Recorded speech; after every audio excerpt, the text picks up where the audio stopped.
Hello everyone and welcome to another Best of 7 Showdown. Today we have two pretty high level players. It's going to be Mukip facing off against Czeremis. So a couple people in chat. I just had like a total Porky Pig moment. A couple people, you guys know Porky Pig, anyways. But a couple people in chat were asking about how I decide, who gets what in the logos. But essentially I just ask them what their favorite faction is. So yes, guys, it's going to be Mukip against Czeremis in a Best of 7 Showdown. Everyone, welcome. Thank you so much for joining. I know a couple of you guys were saying that you were tired and in bed before BFG Division came on. Well, it most certainly has that effect on people. So the players are actually ready, and I think we can jump right into it. Let's waste no time. Let's do it to it. Alexander says, just spent $1,800 on a computer part just to build a tower to play this game. It's certainly worth it, man. It's a lot of fun. For sure, I enjoy it quite a bit. And so I think it's the only game I really play nowadays, but aside from like tabletop and Magic the Gathering and stuff. So yeah, it's very true. Post-humor, it's very true. So on that note, guys, let us jump into the first match of the day, which is going to feature Mukip on the High Elves facing off against Czeremis as Chaos. So start when ready. And we're going to be on a Stallion Tomb, which is a somewhat open field map. It's good for High Elves as well. I think they can, open up a lot of missile options with bolt throwers and, sisters and things like that. But again, Chaos has options. There is some forest around the periphery of the map that Chaos can kind of work with. So both players have some pretty good options on this map. So first game of the day. Praise the gods, I'm catching a stream live. Low Motion, what is up? Welcome, man. He's got that. Yeah, I'm pretty much, my last name is Italian. I'm mainly Italian and Irish in terms of my heritage, but I definitely got the Irish skin. Like some of my Italian ancestors and family members, they can olive up pretty good, but for me, no, I just get sunburnt and peel. I'm very Irish. Freckles everywhere, the works. Thank you guys so much for joining. Stallion Tomb, game 1 between these two high-level tournament players. Welcome, welcome. And next weekend, guys, we have the Eternal Challenger League Grand Finals coming up. So next weekend, it's going to be pretty serious. We got 8 competitors. It's going to be 2 days. Lady Turin's going to be back in California from visiting. She's been visiting her family in Poland. So she'll be back. Life will be good. And I cannot wait for that as well. So you guys, ECL finals are coming next weekend. There will be a hype video going out this week, most likely, assuming I can finish it. We'll try our best. We'll at least do a video talking about the players in the metagame and everything. So, all right. So for the armies of Mukip here in the front line, it looks like we have a couple of groups of Shadow Warriors. Now, I feel like Shadow Warriors are a very, very strange pick against Warriors of Chaos. I mean, the one thing Shadow Warriors would be pretty good at is actually taking apart like Marauder Horsemen and Horse Masters. So maybe he's just doing that to give him a little bit, of utility. But they don't have the best AP against big targets, although they have 23. Let's go and take a look. So for Mukip's archers down here, they have 23 missile damage with 4 AP. So it's not as bad as like goblins or things like that. But nonetheless, it's not like incredibly, high armor piercing. So he's got 2 of those guys. Raz Krunk says, I haven't slept in 24 hours and won't sleep for another 24 just to watch this Best of 7. Right on, man. I like it.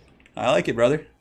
We got Elithanar here as well. So he has a lot of sniping potential for sure. I mean, still Volume of Fire can do some pretty good damage. But Shadow Warriors, I'm really curious about their application in the Chaos matchup. I guess against Marauders, who are lightly armored, but Marauders have shields, so it doesn't seem terribly cost effective there. And shooting against like Dragon Ogres, I'm not sure why you would get Shadow Warriors as opposed to Archers, but yeah, I'm really eager to see if he can make these guys work.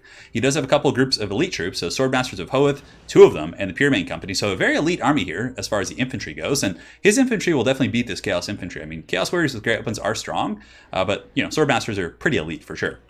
One group of sisters in the back. He does also have high magic, so he does have the Hand of Glory to give these sisters a little bit more oomph, and he does also have Apotheosis as well to give some healing to some of these bigger targets. Up in the sky, he has a Star Dragon. I mean, Star Dragon's pretty solid. Breath attacks can melt infantry. If he gets the right fights on these big monsters, it can certainly do a ton of damage.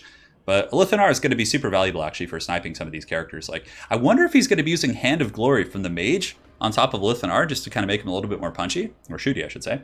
Reavers in the back line, that's pretty much it. So this is the army of Mukip over here, who will be representing the High Elf Nation. And for the forces of Chaos, here we do have Chaos Warriors and Marauders saturated in the front line, actually stacked on top of each other a little bit. Oh, and I take that back. He does actually have some elite infantry. So Czeremis does have the Chosen with great weapons, who can most certainly, actually, I'm pretty sure head-to-head they beat Swordmasters. It's really, really close, I think. I think it can go back and forth, but Chosen certainly up to the task. He does have a Shadowcaster as well, so he has Enfeebling Foe and Pendulum. Pendulum's always pretty good against High Elves. They're typically in these very linear formations. But the double Shaggy is really going to be the core of his build. Kolek plus the Dragon Ogre Shaggoth, and if they're able to, take out the Star Dragon and deal with the Archers, that'd be a pretty solid, opportunity for Chaos there. He does have Chaos Knights with Lances, Chaos Warhounds with Poison, and on the far side, more Hounds. So, I mean, Hound pressure in the back line certainly going to be important for chasing down Shadow Warriors, going after the Sisters. Very, very solid stuff. So start anytime. No need to wait anymore. I'll let him know. I was just watching my son Herbert Walker. He's running a really good tournament on Twitch, actually. And I think they are just finishing. So I was trying to wait till they finish till I started here. So hopefully they're actually wrapping up there. Anyways, archers are going to be shooting in. Shadow warriors doing a little bit of poke, but marauders and armored warriors aren't really going to care about the low AP of those archers. Again, that's the one thing I think that Mukip's army is really solid, but that's the one thing I'm really I haven't seen proven really is the effectiveness of Shadow Warriors in the Chaos matchup. But maybe they'll do well.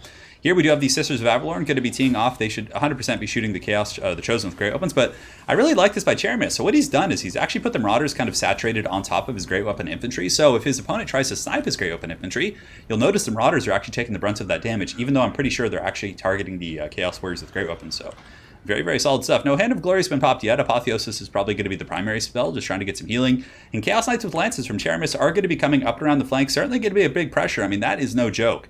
If the Marauders, for example, engage Swordmasters, they can collapse in the back. They don't even have to go after the spears, but there's not a lot to protect the back line. I guess there's some Reavers back here, so the standard Reavers are most certainly going to be up to the task. And the Sisters are now trying to snipe the caster, which is a pretty good choice. But the frontline fighting is now underway, and it looks like Czeremis' Chaos is going to get the jump. I think that Mukip did miss the charge, unfortunately, which is really unfortunate because the charge bonus on these units is pretty good. He does charge in that last group of Swordmasters, but man, they get hammered by these Chaos Knights. The Chaos Knights with Lances come in there, but the Spearmen are going to surge in as well. Oh, and the fat Dragon Breath coming in from Mukip's Star Dragon, doing fat damage and just chunking half HP there, but it looks like a Pendulum coming in as well from Chaos. The Pendulum is able to hit the Sisters and go down the Spear formation, and Shadow Warriors are still kiting and fighting, but they're also a little bit mucked up here. Mukip mucking them up with the Shadow Warriors, but yeah, you can see the Dragon Ogre Shaggus are back here. So now we have the two for one. So Kolek's going to be getting in there, Dragon Ogre Shaggus getting in there, and it looks like in the back Czeremis is able to get his Poison Hounds on the Dragon, which is really nice, but they do get terror routed instantly, so really not going to be a huge player there, but they do apply some poison,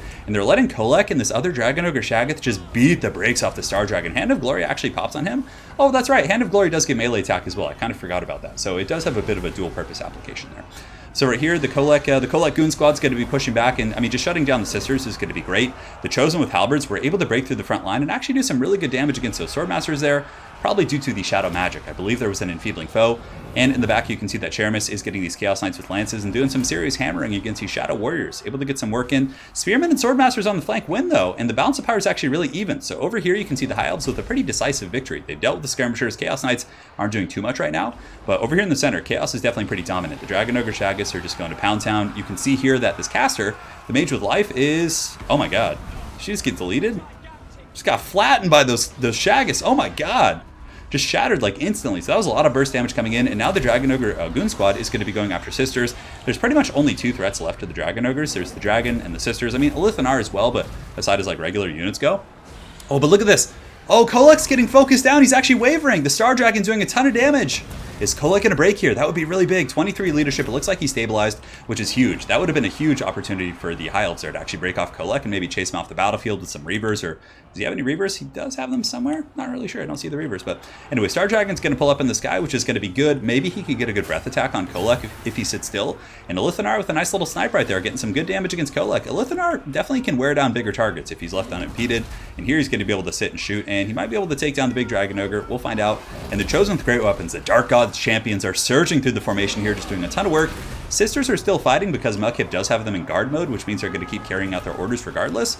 But here you can see the Chaos Sorcerer with Shadows is going to be chasing these guys down, and it looks like these Sisters of Avalorn. That sweet, sweet bread is going to be buttered. In the meantime, the Dragon is going to be engaging here against Chaos Knights. Not a bad idea. I mean, you've won this side, essentially, so maybe just try and free up some of the pressure here, get those Shadow Warriors online, and just form a Helm's Deep. But it's going to be hard. We have Chosen, we have Chaos Warriors here, and if these Dragon Ogre Shaggus want to Pound Town over here on Elithanar, man, they can give them the dirty, dirty. Chaos Knights with Lance is going to be charging in, which does knock over Elithanar, and now, I mean, if the Star Dragon were able to get a really good value breath attack here, for example, on Kolek, oh, the downward breath attack coming in, it's like going behind him. It does actually hit Kolek, but Kolek was able to dodge most of it by running under him. But Kolek actually breaks. I mean, there still is a chance for the High Elves here. We have a couple archers online, so we have Shadow Warriors, we have some Spearmen, we have Swordmasters coming back online, and over here, but the Chaos still has a Shadowcaster, which is chasing off these Sisters. I mean, it's really up to the Dragon. If the Dragon and Elithanar can somehow deal with this Dragon Ogre Shaggoth, there's actually a pretty big chance they could win. Elithanar's not a pushover in melee. He does have okay stats. Right now, 67 and 84 with Slippery being active. I always forget that he has that Slippery buff. But anyways, Elithanar here going to be pulling back. He has a lot of ammo. If Elithanar can create some distance and like run over here and then, force the Dragon Ogre Shaggoth to kind of chase him while the dragon is kind of poking him and attacking him in the back. That could be pretty big. Over here, Shadow Warriors doing their thing, up to 26 kills. Certainly not the most, but they'll be able to fight Marauders okay. But Marauders will still win. I mean, there's just so many more of them. There's Poison Hounds coming in. Swordmasters and company are running for the hills. You can see there's only 6 of those guys. A big thing for Chaos, though, is the fact that they do have that Shadowcaster coming back. The Enfeebling Foe is going to be really strong. Pendulum not as pertinent, but Enfeebling Foe, unlike Lithanar or the Star Dragon, is going to be extremely effective here. So you can see here the Chaos Forces are going to be surging forward. Chosen with Great Opens, Chaos Warriors, all these guys doing their thing. Hounds and company are cleaning up the Shadow Warriors. And I have to say, I don't think the Shadow Warriors were terribly effective this game. But, I mean, I guess they got a little bit of poke against the Dragon Ogres. I mean, Shaggoths only have 70 armor, but this big boy should just probably turn around and fight the Dragon now. So he turns around. It's time. 4,000 HP against, 1,200 here. The bonus versus large is going to be very pertinent.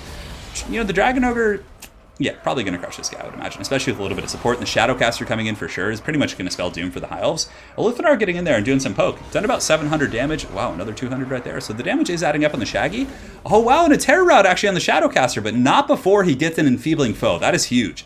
And now you can see the Star Dragon might actually be going down here. 300 HP. The Chaos Warriors are really chipping away at him. 241. And it looks like this Ancient Star Dragon is going to fall to this Chaos Monstrosity as it gets that rear attack, and down goes the Star Dragon. Very dramatic stuff. Lithanar, the Shadow King, he's not going to go quietly into the night. And wow, what is this? Where'd these guys come from? So over here, guys, we have Reaver Archers. Or, excuse me, Reaver Cav. This could actually change the game if he's careful. I mean, if he pulls back and just kind of slowly picks apart this Dragon Ogre, if Lithanar can pick him off, that might be enough. The cycle charging, but I mean, there's so many Chaos Infantry, there's Hounds coming back in. It's really hard to say. He just basically has to run interference with these guys as best he can. Lithanar shooting in. Balance of power is still very heavily in the favor of Chaos here. Oh, nice Malakos here, and the Shaggoth's just going to come in and punish these guys. They have to fight now. That's pretty much game right there. I mean, I thought maybe they could do some charging, but I don't know. Lithanar, does he even have enough ammo to do this? He probably does to kill the Shaggoth, but I think here that the Chaos Sorcerer is going to be able to close the distance. Shaggoth is going to close distance, and Lithanar isn't going to be able to beat all these infantry. I mean, he's okay, like I said, in melee. He just doesn't have the best AP in his melee attacks. His stats are quite good, and that is going to be game 1 going to Czeremis. Chaos victory. The gods thirst no longer, as Kolek and his Dragon Ogre buddy are able to take the High Elf force to Pound Town. It was a really good game. And I do like Mukip's build. I think Lithanar has some good applications here for sure. A couple of things, missing the charges for number 1. I mean, it probably wasn't that devastating. He still won a lot of fights, but yeah, the Shadow Warriors, I don't know. I guess they got okay kills. I'd love to ask him what he thinks the application is. I mean, I guess against like Hounds and probably against Horsemasters, I would say, and like Marauder Horsemen. That's going to be their best use. Yeah. Crazy stuff. All right, guys, game 1 going to Czeremis in this best of 7. Thank you guys so much for joining today on stream. That is game 1 for anyone joining. You've certainly not missed too much of the action. And we're going to go ahead and switch on to another map here. So let us go ahead and do... So many maps to choose from here. What shall we do, my friends? Let us do Altdorf Outskirts, a classic map. Hey, Lotus Moon, what's up, man? The crew is all here. By the way, who ended up winning the Herbert Walker tournament? I was watching that up until like the last game, and then I had to set up my stream because, yeah, I have some other stuff I have to do, so I had to get the stream going pretty quick. But who ended up winning that? I'm really curious. Praise be. I know it was 2-2, I think, in the end between Falcon and Chief. Let me know, guys. I mean, I don't know. Yeah, I guess yeah, people were watching it, so. All right, so we got Dark Elves, and Czeremis is going to go with Skaven. And Skaven, he is a Skaven main, so certainly going to be pretty cool. Elves losing on Turin's channel. Well, just wait until Lotus Moon jumps in one of these best of 7s, then I'm sure we'll see the power of the Elves once again. Falcon did it, huh? Nice, nice. Very good stuff, very good stuff. Alrighty here. And we're good to go. Boom. What's up, guys? So players are picking their armies now. Dark Elves versus Skaven. Altdorf Outskirts, a relatively shrouded map. Plenty of opportunity for Dark Elf shenanigans if they want to hide in the forest. And of course, they do have the mobility advantage over Skaven. But I wonder what Mukip will bring. I think it's just kind of a swarming blitz.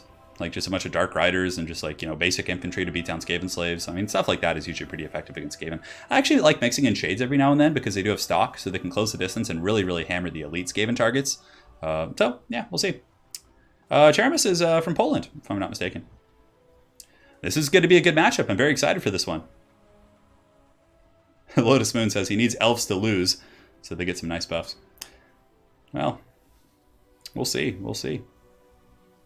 Who's that one dislike? There's always a fair amount of dislikes. Yeah, I don't know. I don't know what it is. I can't remember the last time I disliked a YouTube video. I don't know. It's been a long time. It's been a long time since I rock and rolled.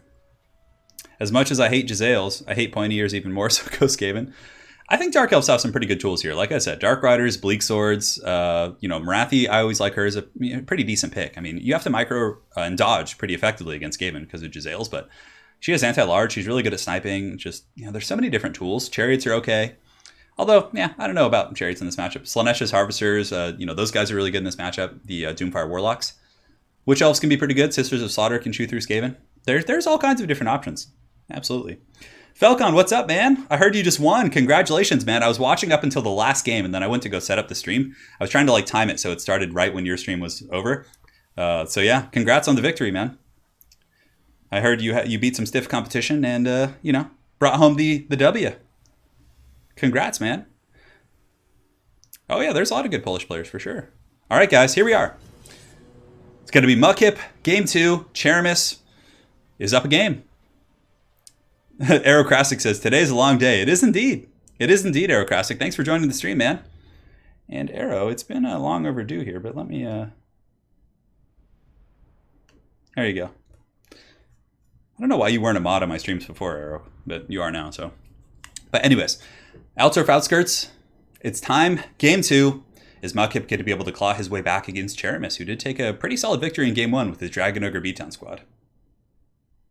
It is time. I think I could crack open a cold one with my Dowie. Yeah. I know, a 5-hour tournament plus this. This will probably be about 2 hours. Usually my best of 7s are about 2 hours, an hour and 45 to 2 hours and 30 minutes on average, which is pretty good for me because after that my hands start to hurt. And today I might actually be able to get Italian Spartacus stopping by. Well, I think he's coming by later tonight, but he's going to be stopping by the house to say hello. Maybe we'll record something together. Who knows? If he has time for little old me. All right, here we go, guys. So as far as the build goes, for Mukip, it looks like it's going to be standard in the front line. Usually you just see Bleak Swords and Dread Spears. It's pretty cost effective. Bleak Swords are able to beat Clan Rats, they're able to beat Skaven Slaves. What more do you need? And then from there, you actually just mix in Dread Spears. Dread Spears can handle Rat Ogres, pretty good against Hell Pits. It's a nice front line. It's very, very cheap, very cost effective. Oh my god, and Mukip, guys, coming in with the double War Hydra. War Hydras, as we've learned from Falcon, although he is, of course, an aficionado of the Chill of Centaur, but War Hydras can do some work. Their breath attack's very, very powerful, and on top of that, they regenerate, so if you don't finish them and they come back and they get those, just dank healing procs, these guys are going to be really, really tough to bring down. So they do have the Another takes its place. Very scary stuff. Slaanesha's Harvesters, he does have a Bolt Thrower as well. Looks like 2 of those. Bolt Thrower is pretty good against Skaven, good against Ogres, Hell Pits, really good at sniping Skaven artillery pieces, so I actually like this build quite a bit. It's pretty wild, for sure. So he has a Sorceress, and he's got he has 2 casters. So he's got a Dark Caster, which is going to be a mana battery, essentially. So it's using the Power of Darkness plus the Doom Bolt and Spirit Leech. So he's really going to be trying to snipe the Skaven Lords, which I don't think is a bad idea. It's one of the biggest weaknesses of Skaven. The donations aren't showing up? Let me take a look. Somebody said that. I'll check that again. All right, so guys, I see donations coming in. Usually I miss these. Oh, wow. Okay. So we have 2 donations from Garland Green, one for $15, and then Mr. Farragon donating $100. Farragon, man, holy shit! Yeah, it was through PayPal, so sometimes it doesn't appear in the YouTube chat, but it appears in a private message on my laptop that I have on the side. So wow, Farragon. Well, guys, let's hear a round of applause for Farragon for the fat 100 and Garland Green for the 15. Thank you guys so much for those very, very generous donations. Hot damn! And of course, the winner of today's best of 7 is going to be getting a $30 prize as well. Oh yeah, man, Farragon and Garland, thank you guys so much for your support. You guys are just always aces. Thank you guys so much. So for the armies of the Skaven, it looks like we got Rat Ogres, Clan Rats, pretty standard stuff, just Chaffee in the front line, but it is going to be a bit of a Limp Biscuit build. So he's going to be coming in with Flayers, Doom Wheels, more Flayers. It's an aggressive build. Now, he does have the Natty Bubo Sharpshooters, and he does also have the Ikid Zap Zap Cannon. So he's going to be trying to trade artillery here. Although I think 2 Reaper Bolt Throwers might be able to actually just finish off his Zap Cannon, but he does have the aggression as well, and it looks like there's going to be a Spirit Leech going down. Oh, wow, look at this. And Mukip is actually going to be Spirit Leeching on the Zap Cannon. Interesting stuff. So that is overcasted to get the extra range. And the Reaper Bolt Thrower in the back is actually losing out to the Zap Cannon in terms of the duel, which is interesting. And the other Bolt Thrower, if you guys take a look over here, You can see over here, the other bolt thrower is kind of obstructed a little bit. It looks like there's some like, kind of trees in the way. I could have sworn he had a second one, doesn't he? So he's got one bolt thrower there. Yeah, and the other one's kind of moving over here. But anyways, the Power of Darkness. Oh, that's a really cool idea, using Power of Darkness on the Hydra, which is just going to heal itself. That's really neat. I really like that. Awesome stuff from Mukip here. But anyways, the Zap Cannon is going to be going down now that the bolt throwers are able to kind of saturate and shoot at it. And it looks like Mukip is opting to use the kind of the dual fire purpose here. Or not dual fire, but the spray fire. Yeah, now, there he switches it. I was wondering, because that one's a little bit better at sniping artillery. But the Skaven are probably going to have to advance, and they certainly have a lot of aggression. If they can avoid the Hydras with the flayers and just kind of run over the troops, man, it is going to be a feasting day for Ikit Claw and all these flayers and wheels and things like that. Also, guys, something else to mention is that Czeremis does also have the Natty Bubo Sharpshooters, which will be quite good against these single entities. I'm not sure why they're not shooting. I think they have some line of sight issues, because they could be back here potentially shooting. They have the range for that. And look at that, guys. The Zap Cannon is already offline for Czeremis. So that's kind of the risk of bringing Skaven artillery against elf factions like High Elves and Dark Elves, is that like bolt throwers just kill them extremely quickly. So very girthy donation indeed, to say the least. So thank you guys so much. And here you can see Natty Bubo Sharpshooters going to be teeing off. The first Hydra Breath going down, and it gets pretty good value. Roast some Clan Rats. I mean, not huge, but nonetheless not bad. And the Natty Bubo Sharpshooters have taken up refuge here on the hill, and they're just going to be going in deep on this caster here. The Doom Wheel's charging it as well. Ikit Claw getting a little bit dangerous. I mean, he needs to get out of there. That Hydra will give him the business. And where are the other flayers? So the other flayers are going to be collapsing on the far side. Rat Ogre's coming in as well. Should be able to beat down those Bleak Swords. So the infantry fight is certainly going to be favoring the Skaven. I mean, with the help of like Doom flares and wheels and things like that. And the other flayers, I'm not sure what they're doing back there. Maybe they were just kind of hiding from the firepower, and now they're going to be coming in. But the Hydra's doing a lot of work. I mean, the Hydras are crumping pretty hard here. Oh, man. Yeah, I guess with the Hydra's taken into account, it favors the Dark Elves in the infantry fight. But the flayers are doing an okay job running over infantry. And you can see here, Czeremis is doing his best to kind of snipe out some of these casters, really trying to get on there with Ikit Claw. But Mukip is not letting that happen. Czeremis is going to be driving in with the wheel, just getting a nice dirty charge right there into the Bleak Swords. And a really good Warp Lightning as well. So that's going to collapse this Dark Elf formation. And then suddenly a bunch of angry, ravenous, filthy rats are going to be piling in and taking out the Reaper Bolt Thrower. Now in the back, this is a little bit unfortunate for Czeremis as well, because the Natty Bubo Sharpshooters are probably one of his only options he still has left to kill those Hydras. Aside from that, it's going to be a bunch of rats with spears just trying to poke him. But yeah, if the Sharpshooters go down, I think Czeremis is going to be in a lot of trouble here. Very tough. Oh, it's pronounced Mukip? Okay, got it. Thank you so much. So here you can see the forces of the Dark Elves, trying to hold this back line. The Skaven get a nice little jump here, taking out the Reaper Bolt Thrower. But over here, it looks like the Hydra Goon Squad is going to be really tough to deal with, guys. And the bounce power slightly reflects that. You can see that Mukip's forces are a little bit ahead here in terms of the bounce power. Warp Lightning is going to be going down right now to chew up some of these Dark Elf infantry. And it's certainly been doing pretty good. Now, Hydras don't have the best leadership, so there is kind of a chance that if the Skaven could clear out the rest of the chaff and then surround the Hydras and break them, that could be pretty good. And Doom players in the back actually jumping on the Sorceress, but oh, the big Hydra, big thickness, big Chungus himself is going to be jumping back here. And he's easily going to be able to take out this crew. That is no joke. Flayers rushing in to try and intercept this guy, but the Hydra is like basically a counter against these guys. They have great AP. They have pretty good melee attack. Will easily be able to chew down the 22 melee defense of these Flayers. The caster in the meantime is going to be going after the Sharpshooters as well. And man, losing that Zap Cannon really early was very punishing. However, Skaven are actually doing really well in the main fight. They're able to get onto the Bolt Throwers, so both Bolt Throwers are offline now. The Skaven are just rolling through here, and it's probably due to Ikit Claw and kind of the mobility with the Flayer pressure and different things like that. Although Ikit getting punished here pretty bad. He's taking a lot of damage. He's getting Spirit Leech. He's fighting a Hydra. He definitely doesn't want to be there. So I think that Czeremis needs to run away right now. If he stays in sustained combat versus the Hydra, it's going to be going down, no problem. But, oh, he's trying to break the Hydra. And just like we were saying a minute ago, Hydras have bad leadership. If you can surround them and break them and chase them off the battlefield, wow. I think that if Czeremis could actually break this Hydra off, he might actually be able to kind of chase it off the battlefield and just get massive value. Now, in the back, it looks like Mukip. Got to get that right. It's so strange. So Mukip here, his Slaanesha's Harvesters may be AFK. They have 0 kills, so that is a huge misplay. I mean, if these Slaanesha's Harvesters were helping the main line, I think that Mukip might have been able to actually clean up by now, if not, deal with all the scraps. But man, that's really painful for Mukip. I do that all the time, especially in the first games I'm playing with someone, like the warm-up games. It can really catch you off guard, so we'll see if he can still win without the Slaanesha's Harvesters. So the Hydra looks like it might stabilize. Oh, it's actually broken. Oh, that's big. But the question is, does Czeremis have anything to chase it off the battlefield with? Does he have the flares or the wheels that are free? He needs to chase that Hydra, and yes, he does actually have 3 Doom players here, so that's going to be really big. And has Mukip realized that he has Slaanesha's Harvesters yet? Not yet. Oh man, that's really painful. I mean, Yeah, I hope he realizes he has those guys and he's able to get some value out of them because they're expensive. That's like, he's basically playing down like 1,100 gold right now. So anyways, over here you can see that Czeremis is going to be chasing off the Dread Spears, and this is just like veteran tournament play right here. Whenever you're able to break a big monster like this, I mean, this Hydra is still a massive threat that's healing, but if you can chase it off the battlefield, man, that is just going to be Gravy City. So here you can see, it's Flavor Town, in the words of Guy Fieri. So anyways, here you can see Doomflayer is going to continue chasing this bad boy down, and now Ikitclaw is coming over here as well to make sure that this Supreme Sorceress isn't able to save the Hydra, because what Mukip was trying to do is he was trying to get... Oh, and the Hydra gets a regeneration proc! Oh, if this Hydra comes back, I'm pretty sure that the Skaven are just done for. And now he realized that these Slaanesh Harvesters are back online, so that's really going to change the dynamic of the game. And this Warlock Engineer or Plague Priest might actually just get gooned by this Hydra here. And is the Sorceress going to be able to save this? I mean, man, with the Spirit Leech, maybe, but it got that fat heal. Oh, man, this is a really, really close one here. Supreme Sorceress popping the Arcane Conduit. Hydra's getting closer and closer to the edge of the battlefield. There's still a little bit of room left for a save, and if he's able to create any distance, maybe. All right, that's pretty big right there. Sorceress maybe coming in and attacking Ikitclaw could do the trick. She is on a Velociraptor. And the Flayer's coming in as well. If the Hydra gets saved, this is like, oh man, this is close. Oh, and Ikitclaw's wavering, and he's close to the edge of the battlefield. Mukip coming in, and he gets the counterpunch. Oh, and Ikitclaw's broken, and the Hydra's back. And suddenly there's a massive amount of power back on the battlefield here for the Dark Elves. And here on the other side, the Hydra's healthy. It's killing the Plague Priest. I just don't think the Skaven are going to be able to come back from this. It's going to be really hard.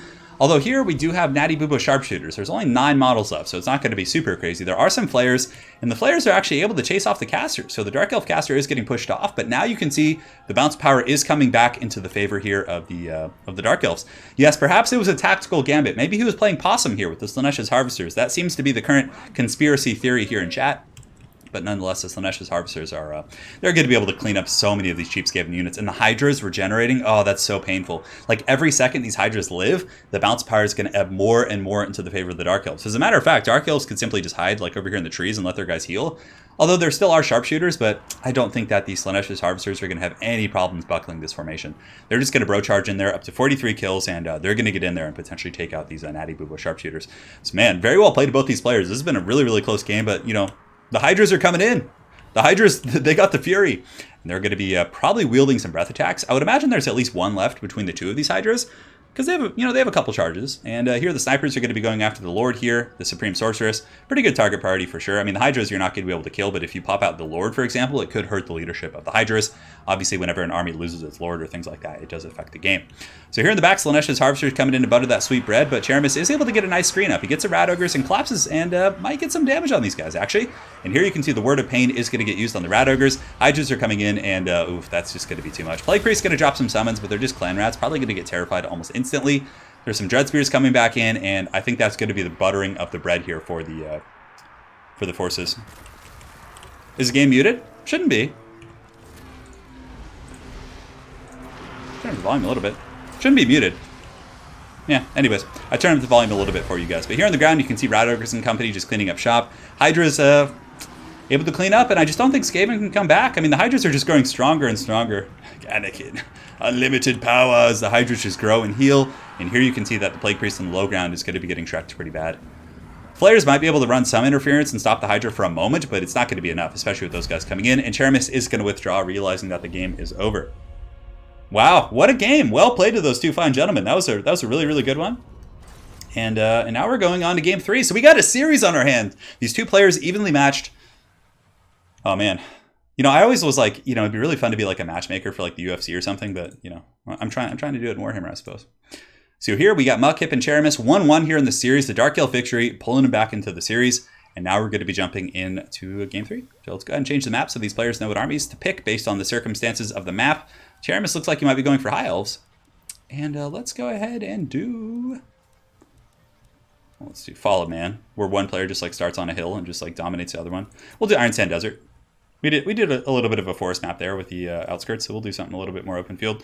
And again, guys, sincere thanks to Garland Green and Mr. Farragon for those generous donations. That is really big, so thank you guys so much. ECL Grand Finals next weekend.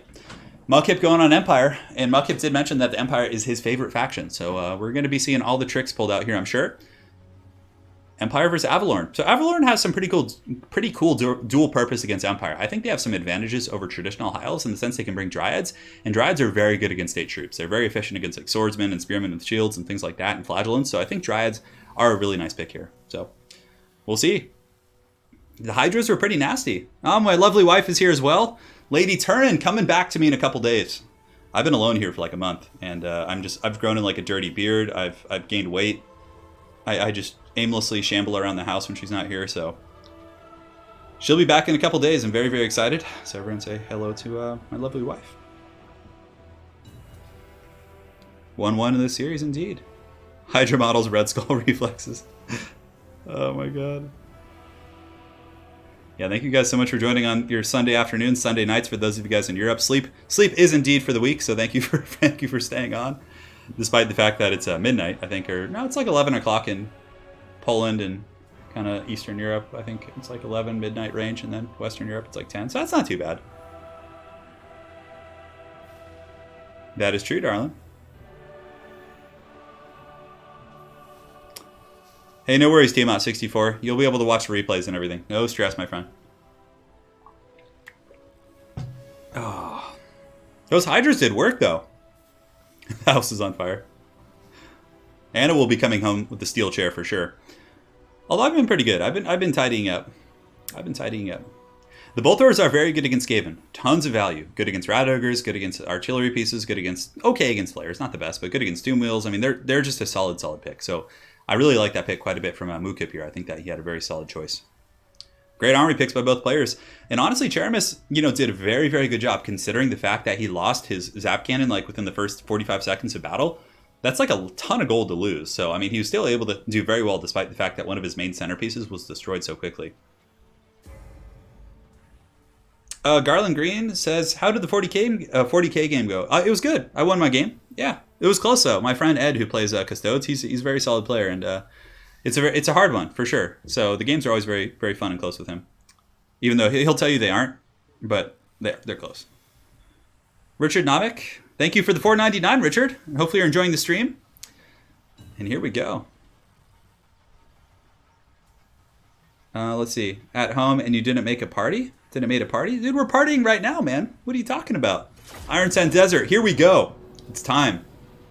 The Eternal Challenger Grand Finals are next weekend, August 10th and 11th, Saturday and Sunday, 2-day event, and it's going to be 10 a.m. both days. So we're going to have the quarterfinals day one, and then the third place and the grand finals and semis and all that good stuff on the next one. Rando Howard, thank you so much for the $10 donation. Appreciate it, man. No message, but again, thank you.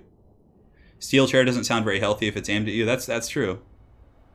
That's true.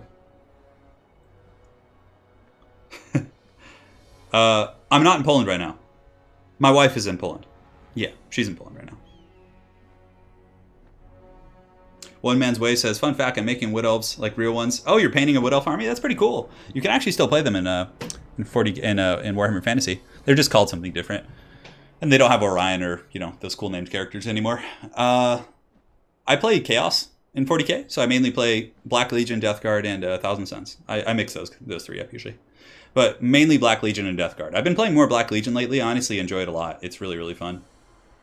It's great using like armies of like haggard cultists with like Abaddon leading them, and just it's so much fun. But this pod, basically the last couple seasons of my competitive league I'm in, I play Death Guard, but this season I'm basically playing Black Legion mostly. So, yeah. What's up, Cody? How's it going, Cody Bear? Welcome to the stream, man. We're in game 3. Very evenly matched, these two players. We got a donation coming in from Garland Green for 200 SEK. Glad to hear you won. Get something sparkly for the missus when she returns. Oh, I will. I actually have a pretty sweet gift waiting for her. She already knows what it is, but I got her something pretty cool. So, and thanks to you guys, So thank you guys so much. And Garland, thank you for your ongoing support, man. And I'm glad to hear your 40k game went solid as well. So we got Spearmen, we got Swordsmen in the front line. No elite troops really, and a Hellblaster volley gun from Mukip. Oh my god, and a great cannon. Okay, I thought double Hellblaster. So pretty interesting stuff. Defensive with state troops in the front line. He's got an Amethyst Wizard with Spirit Leech. Mukip seems to like Lord of Death quite a bit. And Karl Franz. So Karl Franz without healing. You don't see that terribly often. Reichsguard. A very defensive formation. We'll see if Czeremis can crack it. So for Czeremis' army, just like we talked about in the pregame, one of the main perks of Avalorn is the fact that Dryads are so good against state troops. Like, they'll be able to cut through these swordsmen pretty effectively. You know, assuming they don't take too much damage here. Granted, Reiksguard support is going to be able to ride them down. They only have 60 armor, so, you know, the heavy shot cav can do a ton of work. On top of that, he's got archers. Archers are always pretty good against Empire, in solid range. And wow, look at this goon squad up here. So Czeremis has a Star Dragon, a Frost Pigeon, a Lariel. Pretty good single entity play here. He's going to be able to get some fat heals on those guys, and he's got Dragon Princes and Silver Helms.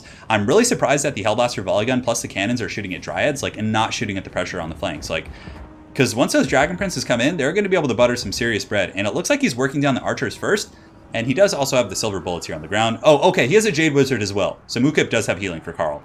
But Karl's got to be careful. I mean, that flying goon squad is going to be able to just wreck his freaking world. And one big concern I have for Mukip's army is, I don't think he has enough like anti-large to really deal with all this. So Knight's Fated Boon getting dropped on the Dragon Princes, and we have the first charge.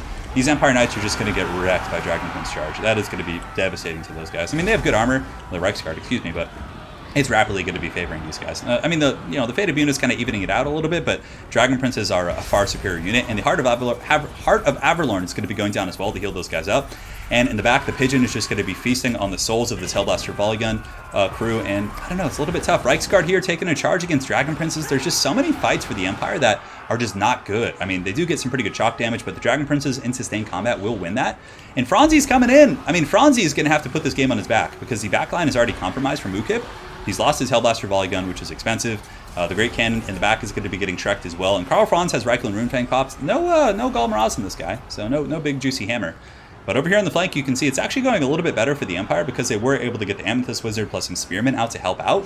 And it looks like Empire might actually win this fight. Karl Franz, and if Karl can beat this dragon, like chase it off the battlefield, I mean, Karl Franz is a monster of a duelist. So if he's able to win this fight, that's going to be pretty big. Spirit Leech is going to be going down, maybe? No, that's Foz Protection coming in from the Pigeon Queen, and she is also able to get on the Great Cannon. So suddenly the Empire has lost pretty much all of its backline punch here.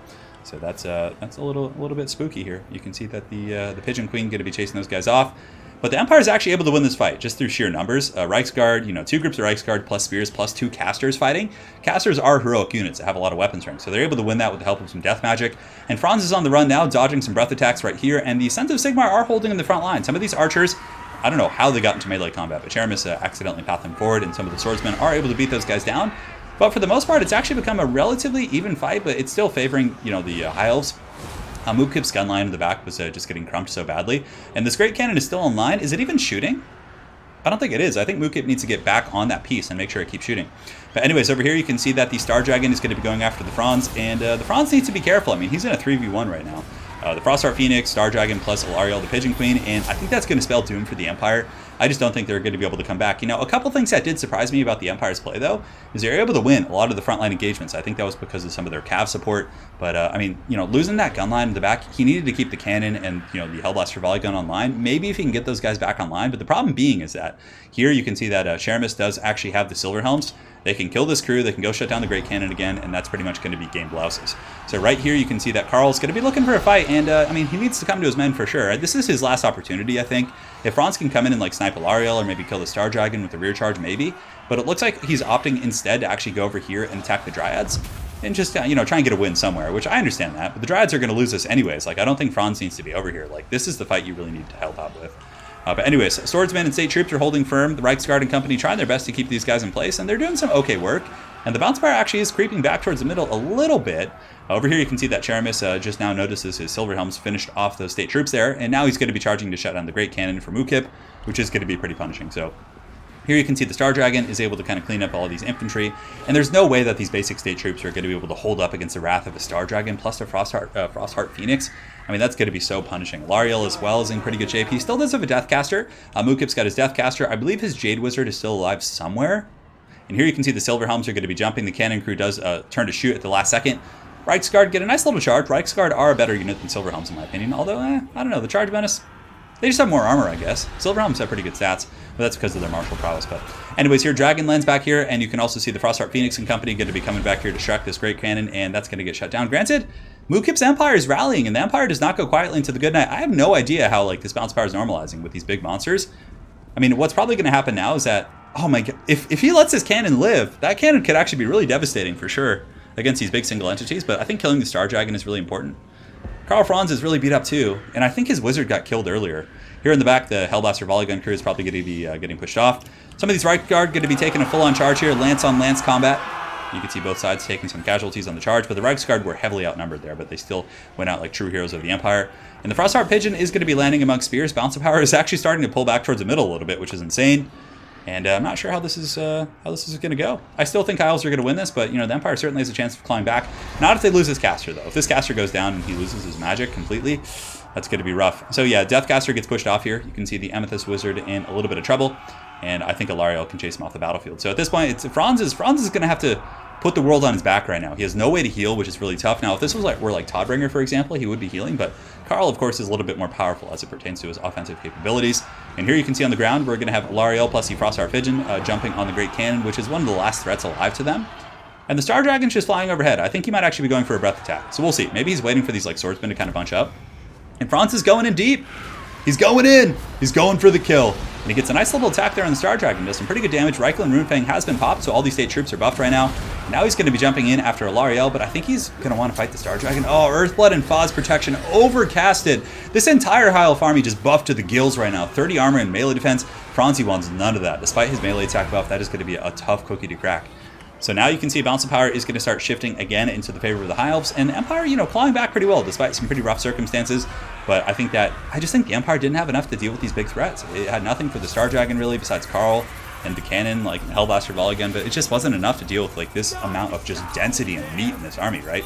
Frostheart Phoenix going to be getting those dank heals. And that single entity healing with his Heart of Avalorn is so damn strong. And Franz is going to try and escape with the Star Dragon's on the hunt. And Franzi's, he's okay. He's still going. I mean, the state troops are still fighting. I just did, especially after that heal, I don't think there's any way he's going to be able to heal from that. So here we have the Franz. He's going to be turning around, going in with the steel chair. And here he comes, hitting the Star Dragon. Does he make contact? Star Dragon is going to be able to turn and fight Alariel and the Pigeon. And Frostheart Phoenixes, for anyone who doesn't know, it actually lowers melee attack of nearby troops. So there is going to be a buff going down, a debuff, I should say, which is going to make all these state troops that much weaker. The cannon crew's back online, or, back from routing, I should say, but they're not back on their cannon, and that's going to be game. So game 2 is going to go to Czeremis, guys. He is up 2-1 in the series. Very, very good, fierce battle. And Czeremis' build was solid. Dryads are really good. Dragon Prince is pretty good, although I think Mukip could have cut the Hellblaster Volleygun and 2 Reiksguard and get some like Demogryph Knights, and his build would have been like exponentially better. Demogryph Knights are pretty good against Dragon Princes because they have the AP against Dragon Princes. Dragon Princes lack it, especially with a little bit of support. I really think he needed some more bonus First Large. I mean, yes, the cannon and the Hellblaster can deal with that, but he didn't have ample defense for those things in the back to like stop the onslaught from the High Elves. So Czeremis is going to take game 3, and he's going to go up 2-1 in the series. Back and forth we go, and let us jump onto the next map here. All right, so let's just go. We could do the Pillar of Bone. It's a good map.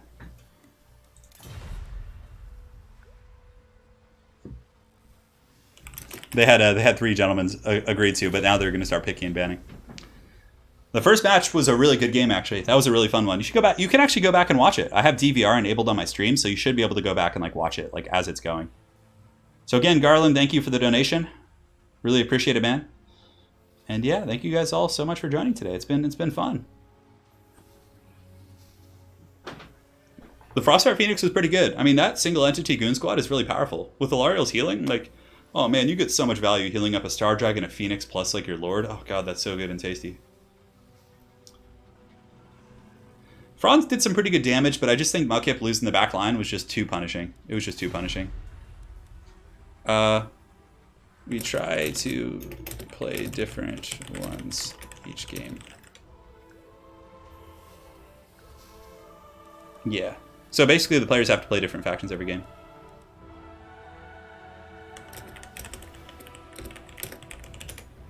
Which really tests the limits of a player's abilities.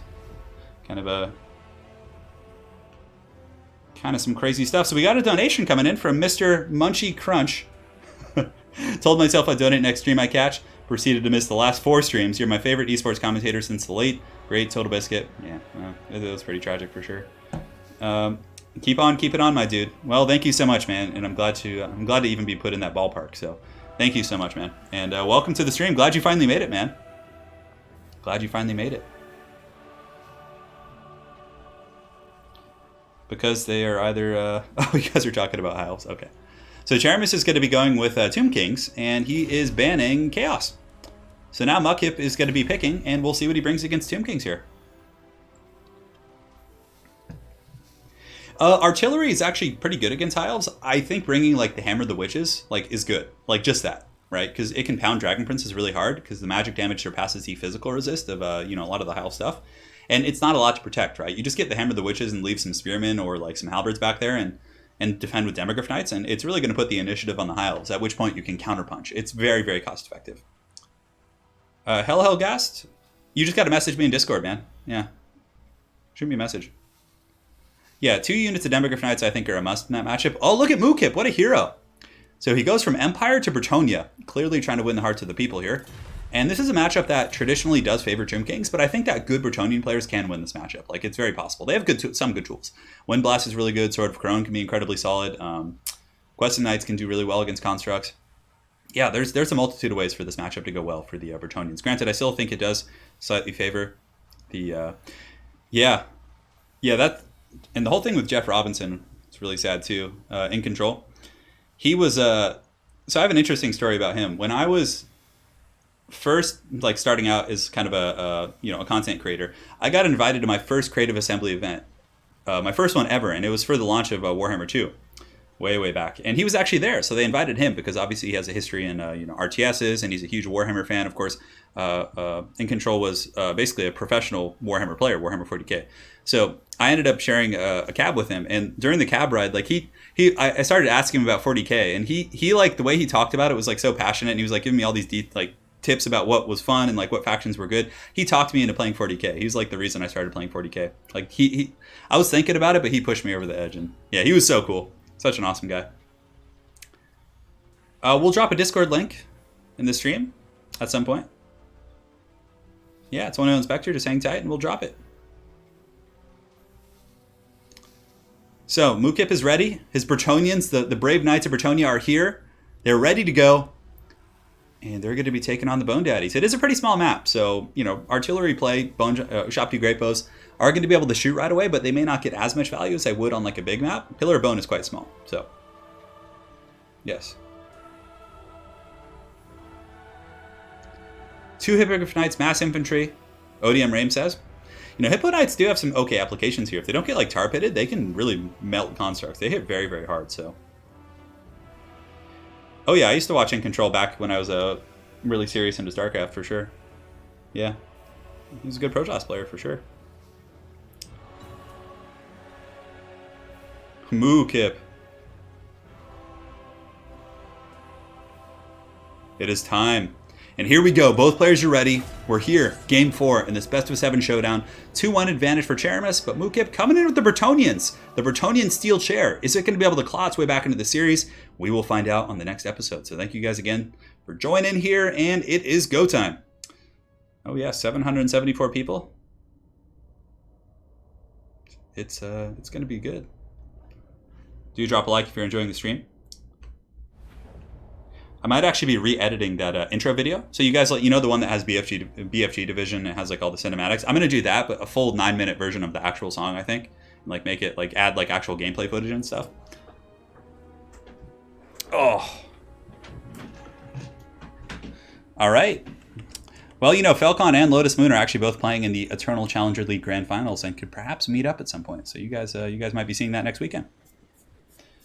Richard says, trying to paint my orcs, but I have 2 kids under 2. Gretchen's all over my house. Oh, they steal the goblins? Dude, that's so funny. You're stealing the little gits. Oh. Yeah, Falcon actually just won a big tournament today, a huge community tournament. You played in that as well, right, Aerocrostic? Anyways, for the Force of Bretonnians, he's going very elite in the front line. Man, that is an elite core. So he's got a ton of Foot Squires, a ton of Halberds, so Men-at-Arms with Polearms, and 2 Grail Reliques, which are going to be giving immune to Psych and durability. This is interesting, this style of play, because they will beat the Tomb King Infantry for the most part. They'll beat down Skeleton Warriors, and the Halberds might be able to grind, because with that bonus leadership from the Grails, man, they just fight to the last troop, and they have really good AP. On top of that, he's got a bunch of Peasant Archers, so 3 groups of standard Peasant Archers, Spears on the flanks, Battle Pilgrims on the wings of the frontal formation, and Pegasus Knights. So not going for the royal ones, just going for the basic ones. And, they can do okay against constructs, and they're pretty good against Nahakar Horsemen and some of the skirmishing tools for the Tomb King, so I'm really eager to see how this works. I think he has pretty good anti-large here with the halberds, plus, you know, the Fey Enchantress to really help in that grindy fight. With the Mist of the Lady, giving melee attack debuffs. A very cool build coming in from Mukip. I'm really eager to see how this does. And for Czeremis, he's got Skeleton Spears and Skeleton Warriors in the front line, pretty chaffy. Ushabti Great Bows, 2 of the Ushabti Great Bows, but with this style of play, the Great Bows aren't going to be as effective. And the bows can wear them down, for sure. So I think that this Bretonnian army actually has a pretty good chance here. A couple halberds in the back, a Screaming Meme Catapult, Tomb Guard with halberds, and it looks like a couple groups of Nagakar horsemen. So, I mean, this is a good build against Bretonnia, for sure. It has halberds, it has plenty of ways to kill heavy knights, but the issue is that those infantry, the Bretonnian infantry corps, is actually very, very strong. Man, they're going to be coming in deep. Oh, arrow. So you stepped in at the last second, just like you did for the ECL last time. Yeah.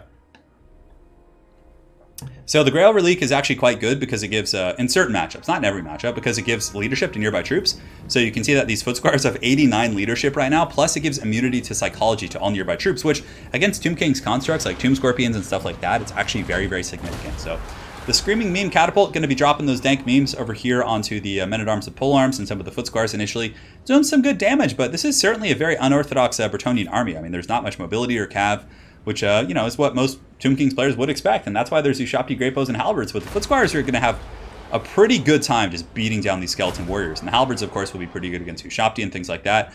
And I have a feeling the Pegasus Knights are just going to be used very defensively to just chase down the Nagakar horsemen. Like, wherever they go, Pegasus Knights will probably kill them. And then from there, pressure wherever they're needed. So no peasants. I don't think there's actually any peasants in this build. I mean, there are peasant archers, but there's no peasant mob, is what I'm trying to say. Ushabti Great Bows are actually going in and trying to snipe the Grail, which I don't know. I don't know if I would kind of go with that. A little charge coming in on the flank from the Nagakar horsemen, and the Pegasus Knights are going to countercharge, but they're going to be a little bit too late to probably get in there. Other Pegasus Knights, though, are going to get a good charge. So Czeremis' Nagakar warriors on the far side are going to move, but Pegasus Knights are pretty fast. Might be able to keep up with them. 78 speed against 105. They should be able to potentially chase those guys down. So the frontline fighting's underway. The brave Bretonnians, the Foot Squires, aspiring to be knights at some point in their life, are going to be fighting here in the front line, and it's going to be pretty good for the Bretonnians. Granted, there are some Ushabti coming in, but you can see here that the forces of Mukip are going to be sending in their halberds here to help out against the Ushabti. And Ark in the Black is going to be dropping some Witchcraft for sure. Now, what spells does he have? He has Doom and Arctus, Spirit Leech, and Buna. Oh, really nice skeleton summon in the back here. So he does summon some skeleton warriors on top of the archers, and he is pushing through with the Ushabti right here. So those archers are in a little bit of trouble. This might be a good opportunity for the Pegasus Knights as well to come clean up shop here. Oh, that fat, erect Chalice of Potions coming in from the Fey Enchantress, doing so much damage against those Tomb Guard right there. And now you can see the Bretonnian front line, I mean, has already wiped out this frontal core of skeleton warriors here. But the backline's in a little bit of trouble for sure. You can see that these peasant bowmen are getting chased off by these summons from Ark in the Black. Pegasus Knights are picking their fights, trying to get on those Nagakar horsemen, which is good. And Czeremis with some really, really good target priority is going to be going after the Pegasus Knights, which are going down really, really quick here. And I think Pegasus Knights at this point should probably just run and hide. Like, just pull them back and let the rest of your army fight and grind, and then pull them in the late game here, because they're just going down really quick. But Battle Pilgrims, man, able to just collapse that flank. Look at these guys. Man, they just killed those Skeleton Spearmen so quick. And now you can see the Battle Pilgrims are going to be getting pretty close to the back line. And where are the other Pegasus Knights? It looks like they're assisting in the ground fight over here. Skeleton Spears, the flanks for the Tomb Kings have completely collapsed. Like here, the Bretonnians are going to be swarming in, and there's going to be a ton of pressure here in the back line, just bodies upon bodies. And Battle Pilgrims really, really have good leadership. Here, Skeleton Warriors are crumbling. Nagakar Horsemen are forced into melee combat, and these Foot Squires are still steady. Now, normally they probably would have routed by now, but with that sweet, sweet Grail Relic, they're going to keep fighting.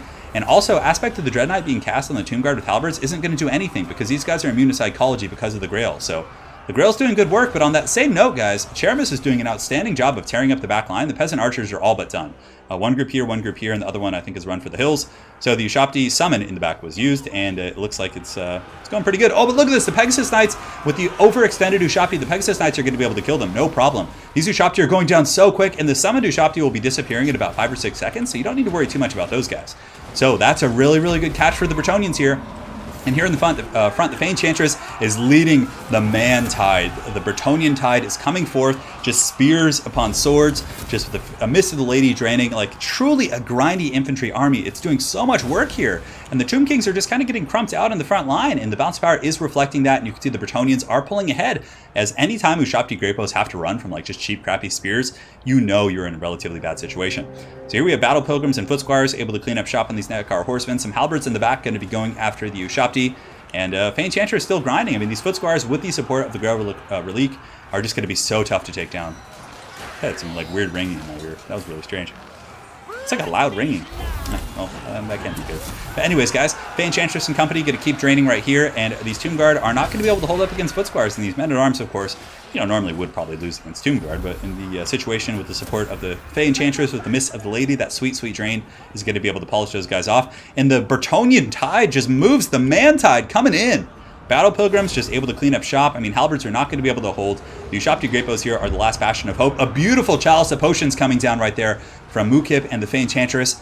And you can see the Ushopti Great Bows are just running from Spearmen-at-Arms. And these Bretonnian peasants are confident, actually, chasing down the Ushopti Great Bows over there. Arkin the Black is probably still cackling somewhere. And he's probably laughing, his evil skeleton laugh. He's probably not happy at all about this. These other Great Bows are actually in weak binding, being attacked by Foot Squires. And Foot Squires do have decent AP, so they actually can hurt the Ushopti Great Bow relatively efficiently. Not like super well, but this is going to be big too. Pegasus Knights are going to come in, and Pegasus Knights can actually pin in these Great Bows. And there's another group of Pegasus Knights in the distance, only 6 left, but that's going to make a big difference. Attacking those Great Bows, that'll probably crumble them super quick. So the Pegasus Knights were actually pretty good this game. A good kind of countermeasure against Nakar Horsemen. Right as I say that, we see them like getting cut to pieces. But I mean, they're still killing these Ushopti Great Bows. They're pinning them in place and allowing Foot Squires to do work. Their mobility, pretty good against Nakar Horsemen, good against Ushopti Great Bows once you do crack the cookie. And I have to say, this is probably one of my favorite Bretonnian builds I've seen in quite some time against Tomb Kings. Like, normally I use like Weston Knights and try and play that Cav game, but I think Czeremis was so well prepared for the Cav play that would have been bad. The Great Bows would have gotten a ton of value, the Halberds would have defended, but the heavy investment in the infantry, like elite Bretonnian infantry, really caught Czeremis off guard, I think. And that was a solid game. That was a really, really solid game. So very well played to both players there. Mukip is going to take that one. And we got a 2-2 series, guys. Are we going to go to a final Game 7 this time?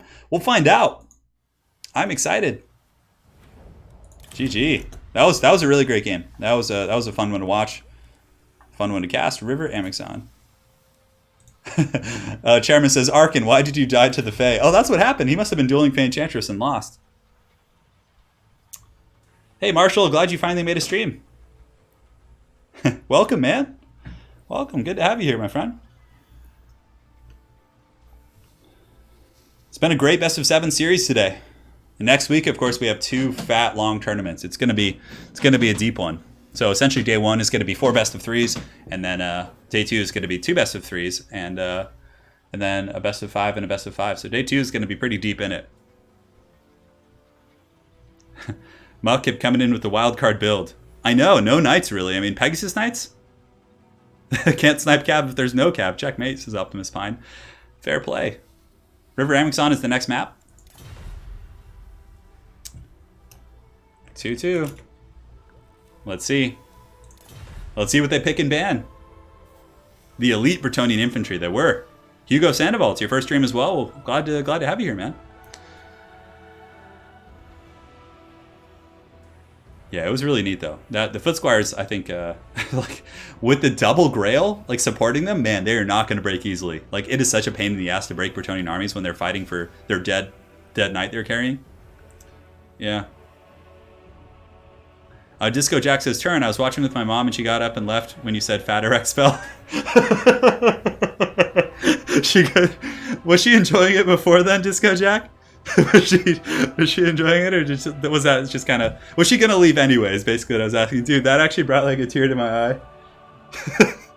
Your mom just gets up and leaves. Oh my god, that's so funny, dude. That's so funny. Thank you for sharing that. That actually just made part of my day here. Chaptor, thank you so much, Chaptor. Velociraptor Chaptor. Oh, I get it. It's a Chaptor. It's like a Velociraptor who's also a chap. That's why it's wearing the gentleman's hat. Oh, I never got that. All right. Thank you for the 100 SEK. Says, loving the consistent streams lately. Need more Lizard Boys, though. Yeah, well, I don't know if either of these guys really play Lizardmen. We'll find out. They seem to be playing a lot of the old world factions. They're true purists. Game 1 purists here. Not really, but you guys get the picture. Oh, man. That's really funny. But thank you so much, Chaptor, for the donation. I would like to see some lizards as well. Wow, the classic grudge match, Greenskins versus Dwarves, a matchup that I do think favors the Greenskins. So he picked Dwarves and banned Beastmen. Yeah, Dwarves are hard to pick in tournaments because they have some really tough matchups. Like you can't ban your way to safety. Like with one bad matchup, there's several that are bad. But I mean, Dwarves can beat Greenskins for sure. It's very possible. It's just it's hard. It's hard. Hey Turin, have you played against the Tau? Oh god, I hate playing against Tau so much. Tau is like my least favorite matchup in 40k to play against, because it's like there's like a classic meme, like as it pertains to Tau, it's like oh good, the deployment phase, victory. It's like when they just deploy in like the corner, they just like, there's so many, oh god, it's so annoying. Tau are so obnoxious. Oh my god. They just sit in one spot, they don't move, they just mouth breathe, and they just shoot you to pieces before you can get to them. Now, there are certain ways to just jump on Tau, for sure. And I've had mixed success. My Death Guard, I usually lose pretty bad against Tau. Like, badly. But when I play Black Legion and Thousand Suns with, like, a lot of bodies, I can sometimes beat them on objectives and, you know, swarming and stuff. I've been trying to get Sparty to do a 40k battle report, but he's quite elusive. He doesn't seem to be interested in it, so... Marshall Kimmick says, hey, Turin or Falcon. I've just gotten into competitive play. Right now I'm just grinding ladder. Ladder is still good training for sure. Marshall, what I would recommend though is getting into some of these Discords, which we can give you links to. And if Aerocrastic's still here, he can give you links to several of the Discords, the competitive ones. And just start playing people in there. Just shoot a message. Just be like, hey, anyone want to get some practice games in? No, but Tau aren't as bad. Like, Tau are more oppressive than Dwarves. Like, I was watching, so I played in a 40k tournament a couple weeks ago, and I was watching. There was a player, and he was playing. What the hell was he playing? He was like a newer player. He was playing like a Space Marine army. It was very casual, and he was playing against like a top tier competitive Tau list. And like the amount of despair and sadness I saw in that player's face was like, I felt so bad for him, because the Tau player literally like killed like 60% of his army in turn 1, and then the player was so disheartened, and he went on to just get annihilated for 2 turns. The score was like 36 to like 4 or something. It was brutal. And Tau are one of those factions that like you really have to know how to play against them. But man, they're so oppressive sometimes. But they don't win big tournaments. They're like really good players know how to deal with Tau if you have like the appropriate army. But man, they can crush dreams for sure. Yeah, Tau are terrible up close. So if you can close the distance and surround them with like a ton of models. But a lot of people, that's a misconception, because even if you surround Tau, their stupid Riptides have the fly keyword, so they can just fall back and shoot you. It doesn't even matter if you surround them. It still does help, like to get the broadsides locked down and things like that. Basically, to beat Tau, I usually get in, I kill their marker lights, I kill their shield drones in turn 1, because I do Tide of Traders, I do the Dark Matter Crystal to teleport my Zongors, I have a Bikes go up, and I basically am able to kill most of the shield drones in turn 1. And then turn 2, my Obliterators come in and do work against the unshielded, you know, big targets. It's still hard, but anyways, I should probably stop ranting about 40k. That's not what you guys are here for. So Pounder says, only donating to get these disgusting Swedish crowns off my screen. Oh my god. The hatred. We got a rivalry now, it seems. Time for the proper pounding. Time for a proper get pounding. Well, I have to say, man, thank you so much for the donation. Pounder, he's calling you guys out, I guess, man. All right, let me get some water real quick, guys.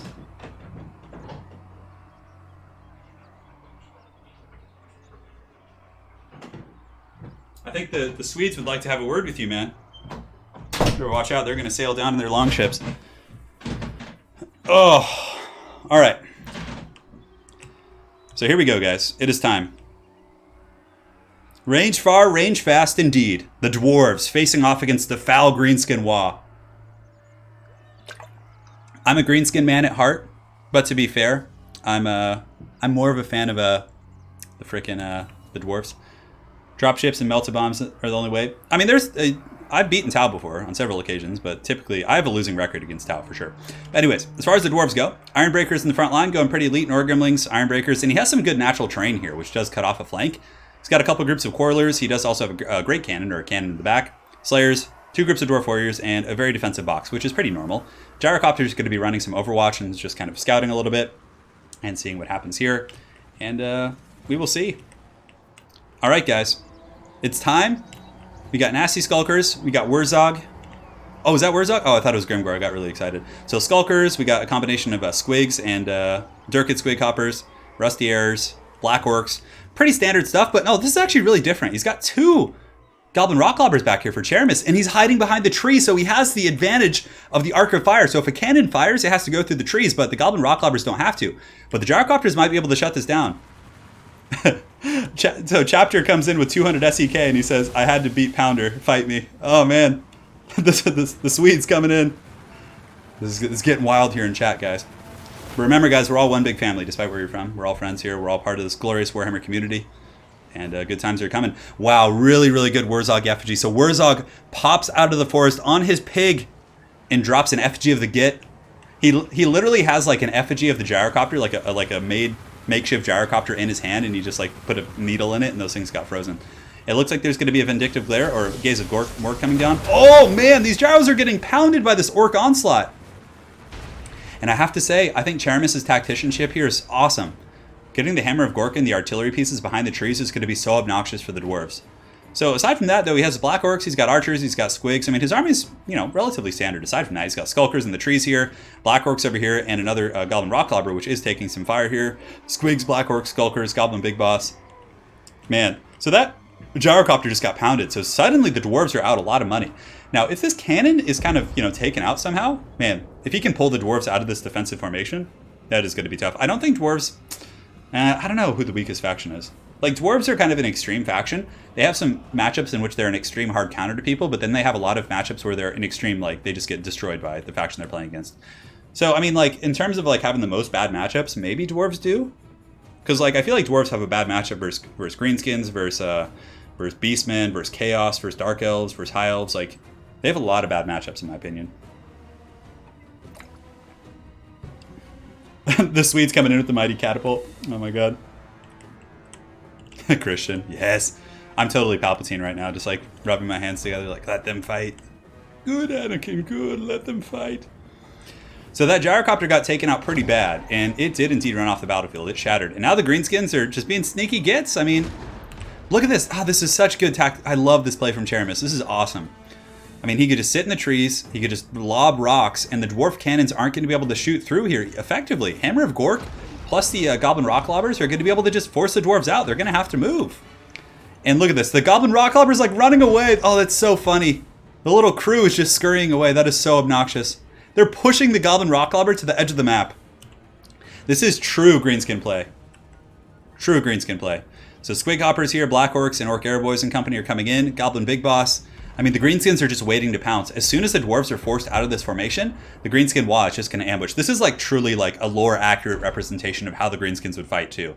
They would just like wait and like try and, catch the dwarves at their weakest point. Good, Anakin, good. All right, so here you can see that the lord for the dwarves is just the Dwarf Lord. I don't know how good the Iron Drakes are going to be here. I mean, I guess they do good damage against Black Orcs. They have good AP, so... And you can see the Squigs teasing out of the forest. The dwarves are now aware of this, but remember, the entire time this is going down, the Rock Lobbers are just picking off Iron Breakers, which is pretty nasty for sure. And it looks like the dwarf force is actually going to move and pressure here, which isn't a bad idea.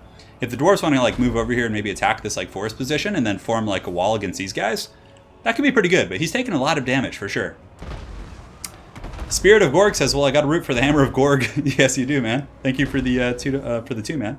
I was about to say $2, but that is not a $. So Spirit of Gorg, thank you so much. Much appreciated, man, for the euros. Goblin Rocklobber in the back shooting away.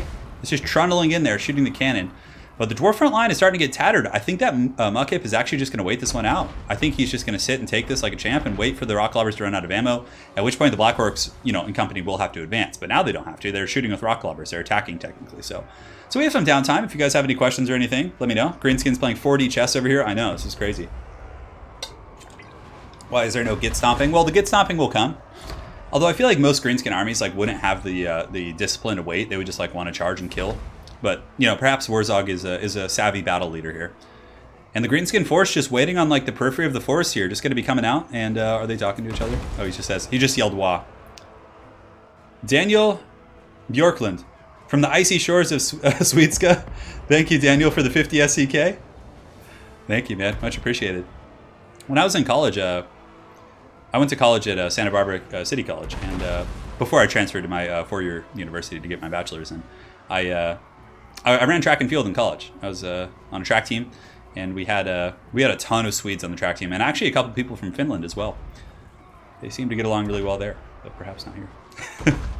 So anyways, here you can see the Rusty Errors thinking about poking out of the forest, and Rusty Errors could actually come forward right now. Although Quarrelers would probably take them apart very quickly, so I think the way he's playing it is good. And here you can see Czeremis does actually lose a Goblin Rocklobber, so that's a pretty good catch there for the dwarves, because this is just going to run right off the map and we'll have no chance of coming back in. But the Rocklobber still, I mean, these Ironbreakers are really pounded here. They're taking a lot of damage. They're taking a ton of damage here. And you can see here that the Iron Drakes are just waiting. There's no point in going out and fighting here. You know, just wait. And you can see the cannon, like, the cannonball hit a tree here. So the goblin artillery pieces are just like cackling and shooting happily. I mean, there they took a couple shots to the face, but like probably a good half of those shots are actually hitting the tree line here. High octane action with the dwarves. Yeah, absolutely. Did you watch Covington versus Lawler fight? Yeah, that was crazy. Yeah, I was really surprised that Colby really took him out like that. Like, I thought Lawler would put up him. I mean, Robbie, I think Robbie just had a bad night, yeah. But, you know, you can't. Covington definitely is a beast. So here we have the Hammer of Gork still doing its thing.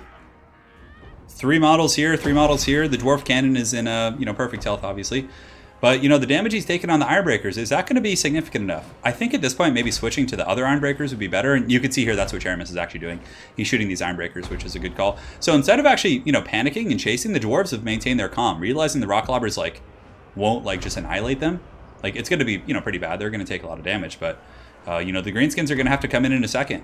And, you know, Longbeards are waiting. This is the big weak point of the formation. The Black Orcs here will crump down these Longbeards. Like, I'm talking just crumping down. And, you know, from there, what else does he have? He has a big boss. He's got Orc Archers. Oh, the Orc Archers are actually moving out of the trees here.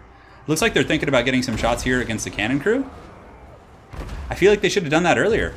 Although, I don't know. I guess the Dwarf Warriors... Because now if the Dwarf Warriors push up to deal with these Orc Airboys, but Quarrelers will be able to respond in kind and deal with those. And here you can see Czeremis is running out of... He's out of ammo with the Hammer of Gork, and the Goblin Rock Lobber still has a bit of ammo. So he's probably going to wait that one out. But now you can see Czeremis is going to be moving everything. So his Skulkers are coming. He's preparing his final strike here. Yeah.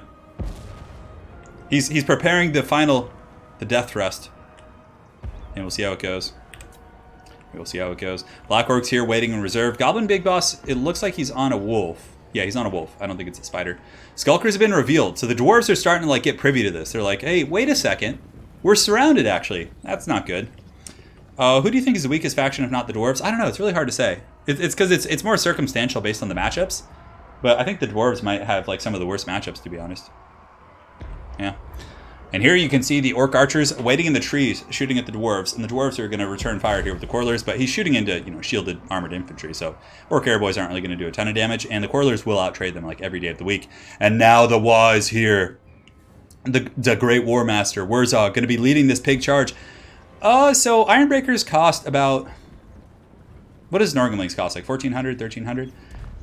It's hard to say if it was worth it, to be honest. I don't know. He did a lot of damage, though, guys. And it may allow his Black Orcs to really cut through those guys really quick. And the Dwarf Cannon is, you know, out of ammo as well. So it's not like ammo just went one way. I mean, 3 Rock Lobbers, though, I think they cost like 500 and then 700 for the hammer. So I don't know if it was worth it. It may have been. I think it was. Because getting Norgamlings that low is going to be really good. And once the Black Orcs get in there, it's going to be really solid. Up here on the high ground, our Orc Archers are waiting. These Black Orcs still haven't come out of the trees, though. They're still hidden. So I wonder if he's going to wait for Mukip to commit to this line, this battle line here before he pulls those Black Orcs. And these Skulkers now need to pile in here. But look at this. He's doing some good damage to the Ironbreakers. He's actually focusing them down all of his archers. So trying to get rid of the high-value tanky units to make sure his Black Orcs and company can get in. Wall will probably be popped here in a second, I would imagine. And we do have the Night Goblin Squid Coppers who... Where are they going? Where are these guys going? Are they actually just going to bull rush? And here they are. I mean, they have a pretty good matchup versus Longbeards. They have good AP, they have poison, they have a bonus versus infantry. And now the Slayers have been pulled from this side, and Skulkers, you know, are going to make pretty quick work. Not quick work, but they'll be able to take out 26 Ironbreakers most likely. Blasting charges being popped in the front. The Baconator is going to be leading the charge. And the Trollhammer torpedoes are just blasting into these little squigs here. So the squigs are going to get pounded, but some friendly fire coming in as well. Yeah, and you can see the Squig Herd just gets destroyed there. But, you know, they kind of took the initial beating and allowed the Black Orcs to get a little bit more saturated there. Bounce bar is really even. I would say nobody's in a clear state of advantage here, but the Black Orcs getting in there is going to be really nasty. Oh, and some Skulkers got through! Oh, that's so bad. These Quarrelers are just in a nightmare situation right now. Pinned down, smoke bomb, fully surrounded, and that's going to be a bad situation. The Skulkers were able to kind of sneak through the crack there. Slayers will come in and crump them pretty bad, but, I mean, they're still going to kill these guys, which is very, very powerful there. So now the wall has been popped, now that everyone is fighting. He made sure to be really conservative there. More Squig Coppers are going to be piling in, and if he can find a way in with these Squig Coppers, like maybe going up and around here, but he needs to get in and shut down those Trollhammer torpedoes. Those are some of the better AP options, and here it looks like, oh, is this a Foot of Gork? The Foot of Gork! And it stomps on the Longbeards, pretty much just KOing them. I mean, Black Orcs, you know, were pretty beat up as well from their approach, but man, that KO'd those guys pretty good. And now maybe we'll see the Dirk and Squig Coppers pile in and finish off those Longbeards. A little bit tough to say. Skulkers are are able to clean up shop on the Dwarf Warriors. And these Longbeards are, I mean, these Nazi Skulkers are still somehow, some way fighting. And you can see here that Czeremis is actually bringing in the crew. So the Hammer of Gork crew is here. Black Orcs over here cleaning up shop and should be able to beat down these Longbeards and then push through. They're very healthy. These Black Orcs are healthy. It's going to be hard for the Dwarves, I think. I mean, they still have the Trollhammers, though. Orc Archers are online. Wurzog, the Pigman, is still here. Another Foot of Gork could be happening.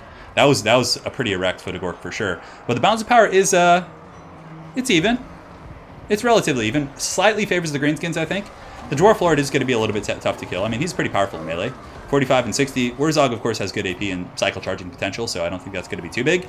Black Orcs here are able to beat down the Longbeards, because Longbeards, of course, they're not even the Great Weapon variant, so they're not going to be able to hurt Black Orcs much. And the Black Orcs have gotten into the back line, and these Dwarf Warriors are just going to be, Quarrelers, which are basically Dwarf Warriors with crossbows, are going to be cut to pieces. Some Longbeards or Dwarf Warriors do surge over here, and you can see the Dwarf Lord is angrily chasing Wurzog, trying to butter that bacon. You know, trying to fry that bacon in the pan, but it's not going to happen. And it looks like there's going to be some witchcraft going down here. There we go. The entire army is going to get a melee attack buff now. That is such a good item. It's freaking insane. And you can see the Dwarves are slowly starting to lose it. I mean, the Greenskins are, you know, broken in many areas, but they're going to be coming back. I mean, it's pretty normal for Goblins to break, right?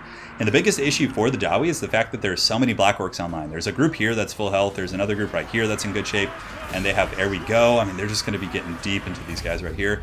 And that's going to be a concede for the Dwarves. They really had no chance at that point.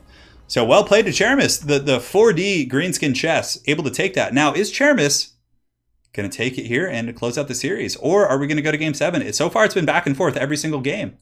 We've had a lot of 4-2s here. A lot of 4-2s. So we can do... We shall do the Sword of Torgald. It's one of my favorite maps of all time, actually. Oh, that was a good game. That was a really good one, guys. And again, thank you for Chaptor, Spirit of Gorg, and Daniel Bjorkland for the donations. Very generous stuff. And yeah, we're moving right along here in today's stream. An hour and 20 minutes deep, 1,000 people watching. Hot damn. That was a good game. The Greenskins don't break, they just cycle charge. The Trollhammers did pretty good. Yeah, they did okay. It was an interesting fight, for sure. Like, the way the Rock Lobbers positioned behind the terrain. I mean, Czeremis must have known that going into that map, right? Remember, it's B07. I'm just reminding them it's best of 7 because so many players just leave after a best of 5, and then I have to, like, track them down. That was a fun game. Hey, what's up, Green Git? Welcome, dude. And let's see what the players pick. So Czeremis currently has the advantage, 3-2. Is he going to be able to close it out? And Czeremis, again, trying to win the hearts of the people. You know, it's been mostly Mukip playing the old world factions. But he picks Empire knowing that's so solid. So Czeremis picks Empire knowing that Mukip's already played Dwarves, and Dwarves are a very good counter against Empire. So he's safe. And now he can kind of play a little bit more rounded here. Donation from Nutter Forever. Thank you so much, man, for the donation. No message, but cool, man. Hit them likes. Drop them likes indeed.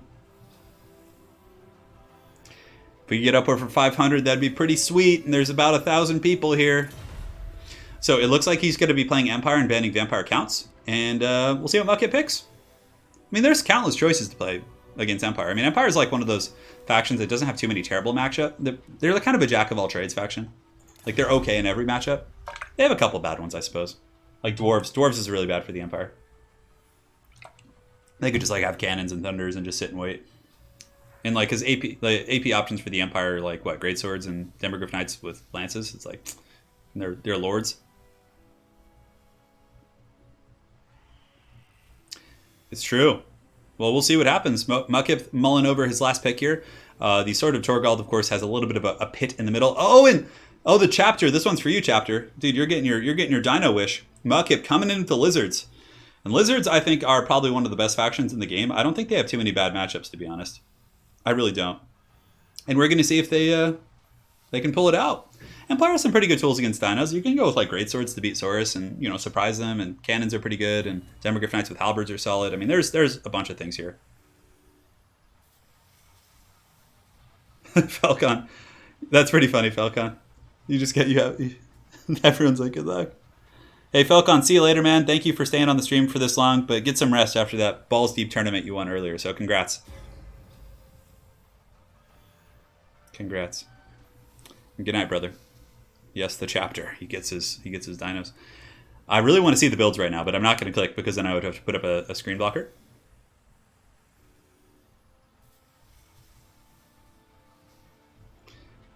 Mukip. I know. I like, as much as I want to root for the Empire, I also want a Game 7 here. You know? I really want that Game 7.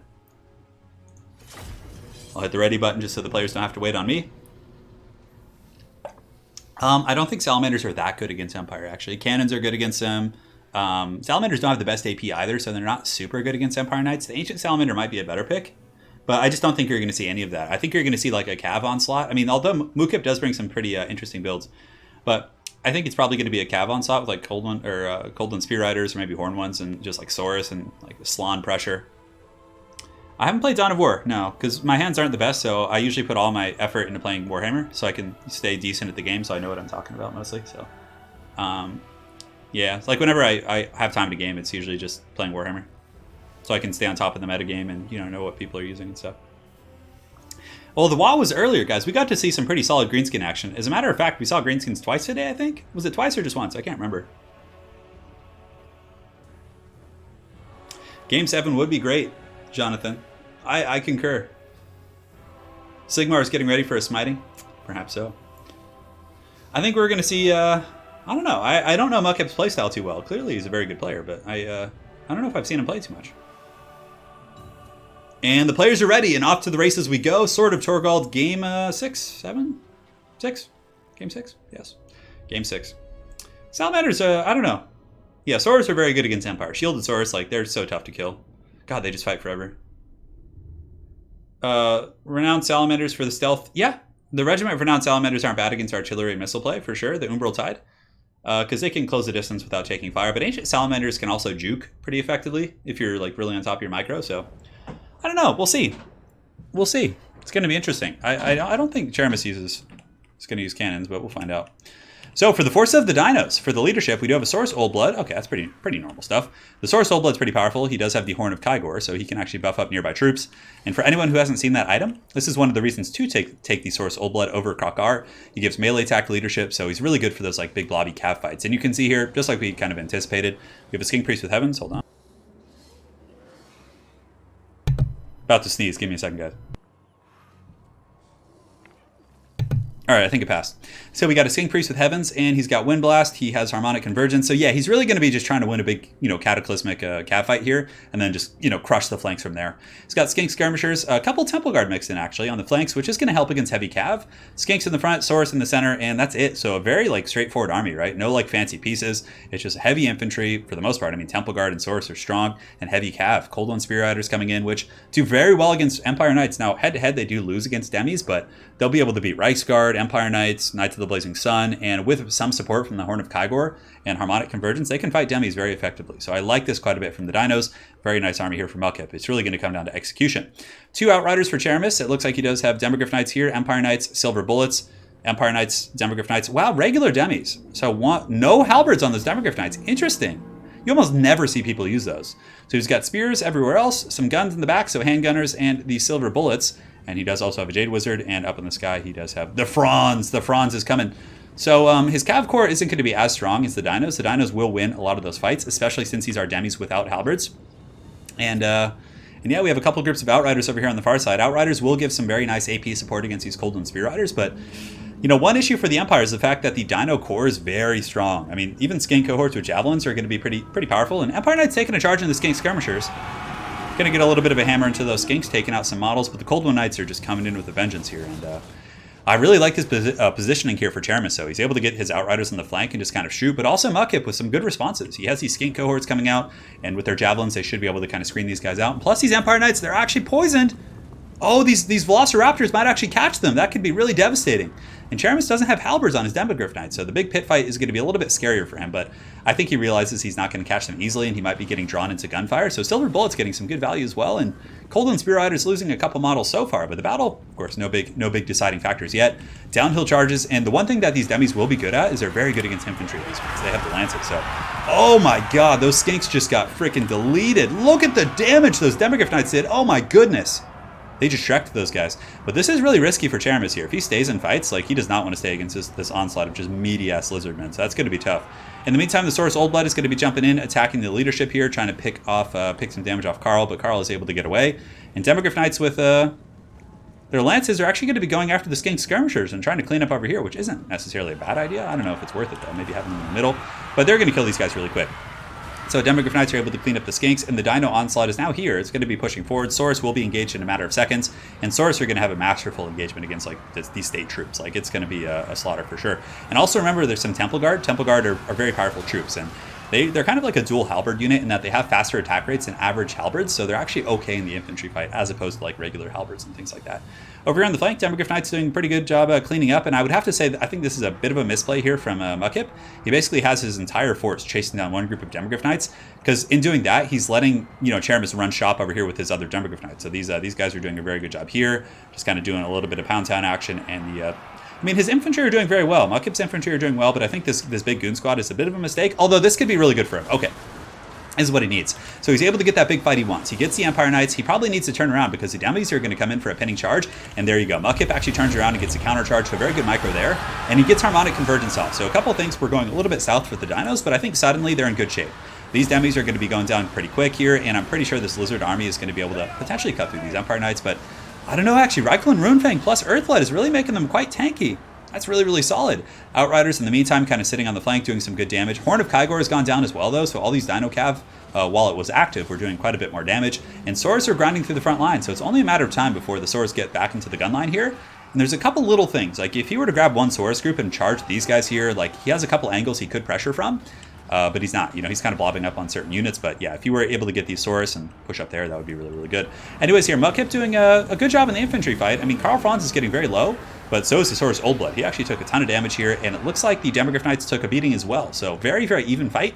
And now these Golden Spear Riders are actually trying to chase down the Outriders, which maybe they should just try and finish off these Demogryph Knights. But some of the Temple Guard are moving back here. But the Silver Bullets, the gun line for Czeremis is still online, which is really, really not good for the forces of the Dinos. I mean, Silver Bullets and all these guys hit really hard against big armor. A nice little Wind Blast coming down from Mukip. He's able to Wind Blast those guys, getting some pretty solid value there. And the Franz is leading a solid charge, but this is really bad for the Empire. So the Temple Guard are piling in, and now the Temple Guard, they finally made it here. They're very slow, but they're going to be able to cut these Empire Knights to pieces. I mean, anti-large, armor piercing, which is great damage output against these Empire Knights. And the Dino Cav are holding pretty firm, despite the fact they took a beating. I'm really impressed with how well these Empire Knights did. But really nice catch here by Czeremis. He's able to get Karl Franz, and he's going after the Skink Priest, able to get some work. And is that Skink Priest going to get away, though? Maybe. I don't know. The Saurus Old Blood, maybe in a 2v1 fight, if they both team up on the Franz. Oh, the Saurus Old Blood gets in there and gets a nice little attack on the Franz. So it looks like Franz is going to be forced back. Although, look at this. Czeremis has repositioned these handgunners, and now he's getting some really good shots. His Outriders are here, and the Demogryph Knights are actually able to clean up one group of those units, which is solid. Wind Blast is very, very good there. Oh, man, really shrekking those handgunners. But over here, the Temple Guard are holding, and it looks like these Saurus have broken through.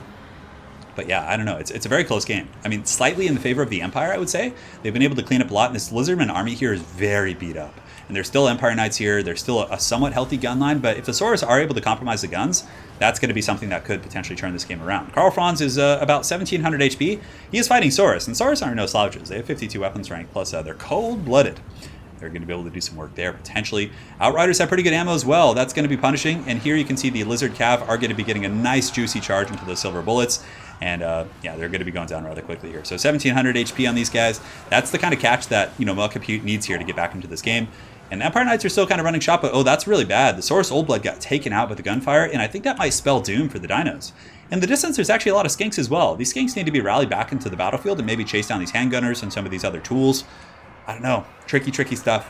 Anyways, here we have some Skink Skirmishers, some Temple Guards still fighting, and the Temple Guard are going to be able to anchor this formation. You can see the Reichsguard here are they're holding firm, but the Temple Guard are fully surrounded, and it seems like the supporting elements of the Dinos are starting to get worn down. I mean, all the handgunners are offline, but the Franz is still alive, which is one of the bigger issues here, and it looks like that Saurus Scar Veteran, or Old Blood, I should say, completely routed off the battlefield. We have the Reichland Runefang here. Are those Temple Guard broken? It looks like they are. So now we have some Lizard Cav coming back in, but I mean, 20 of them. I mean, the Empire Cav, even though they're, mostly Empire Knights, they're so buffed right now. They have the Runefang, so their melee attack's 54, and they're able to just Shrek those guys. So man, kind of teaching us a lesson that the Empire Knights can actually be pretty good even against elite cav if they're supported by like Reikland Runefang and some other magic. They did pretty well because they have good armor, right? So the only things that they lack in are their combat stats. Over here, Soros and company are able to clean up some spears. You could see the Skink Priest is going to be chasing off those handgunners, but I just don't think so. I mean, the Empire is too strong. Franz is alive. They have a ton of cav. They're just yelling for Sigmars. They ride these guys down, and I think that's going to be it. I think the heavy cav of the Empire is going to be the Steel Faith and Gunpowder coming in with the Steel Chair. And yeah, guys, that's probably going to be it. So it looks like Czeremis is going to be taking this 4-2. So we still have not attained that elusive Game 7 here in these best of 7s. I mean, so many of them have been 4-2. It's crazy. I guess the momentum is quite strong, right? It is strong, Anakin. It is weak. And here you can see that the Karl Franz and the Brave Sons of Sigmar are going to be cleaning up these dinos. Mukip does have some Saurus Warriors and Temple Guard and some Skinks, but there's no way. Those Temple Guard are going to get hammered by the charges. Plus, on top of that, Czeremis does also have handgunners online, so the handgunners like can just shoot them and force them in. And at that point, they're going to be so damaged from the handgunner Overwatch fire. Franz is here. You know, he's doing Sigmar proud, that's for sure. Doing Sigmar proud, lads.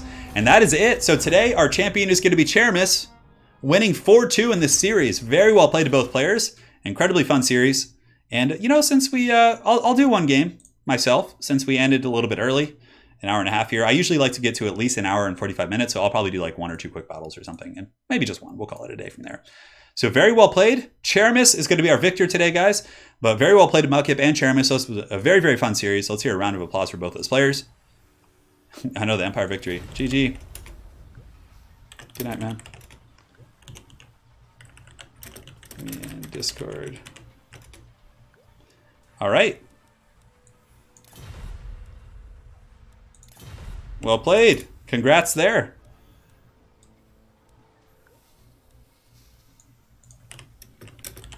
He did really well, I must say. Solid play from Czeremis. Some very 4D builds here. Now we're going to be doing... I'll do one ladder battle. I'll do one. I don't know what we're going to play, but we'll figure it out. Oh. So for those of you guys just joining, at least you're getting a little something. Don't worry, Anna. I'm just going to do one. Oh, that's pretty good. Aerocastic's like, congrats to the Steel Czeremis. That's so good. I don't have the face cam set up on the same screen as the actual game. All right, I'm playing someone. It looks like he has George Bush as his picture. Interesting. God, it's a Dark Elf map too? Oh man, I hate Dark Elf maps so much. So let's play a more aggressive faction since we're on a Dark Elf map. We can do we can dance if we want to. We can leave our friends behind. As if they don't dance, then they are no friends of mine. Let's do Norska. Norska will be fun. Or do you guys want more Empire? You guys want more Empire? Let's get one more battle for Sigmar.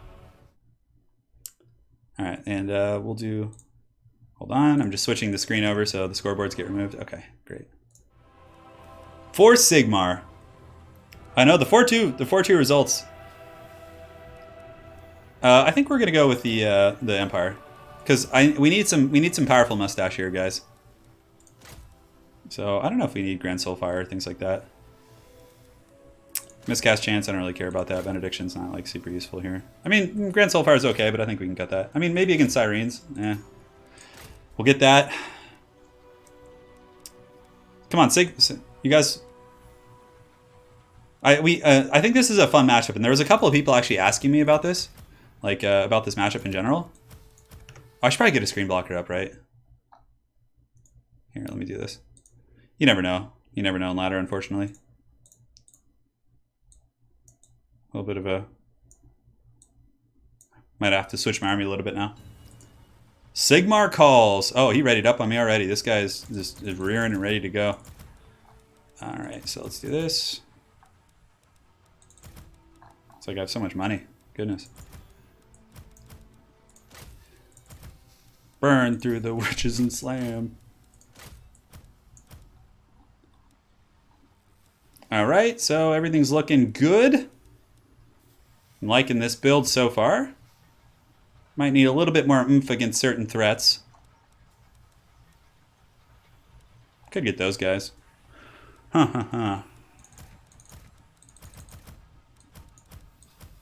Just made a last minute tweak there. And yeah, I think we need you guys. Chevrons. I don't know, it's not a perfect army, but I think it's okay.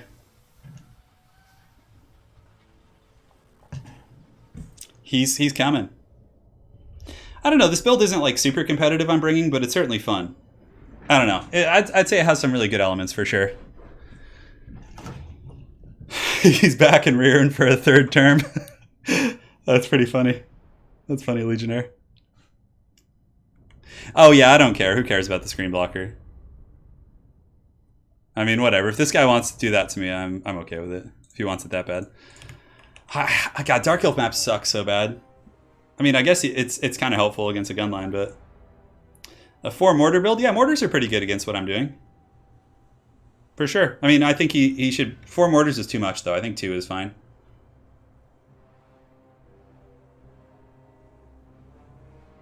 Yeah, I don't know. I mean, I think Boris is pretty good here, too. Getting, like, the AP and everything.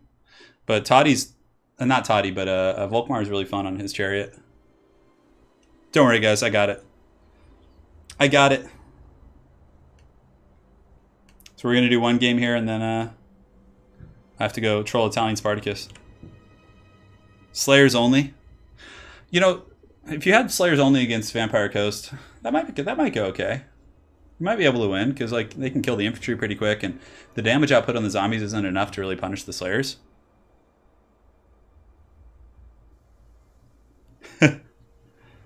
Darlin, the face is for you. Alright. Battle's underway.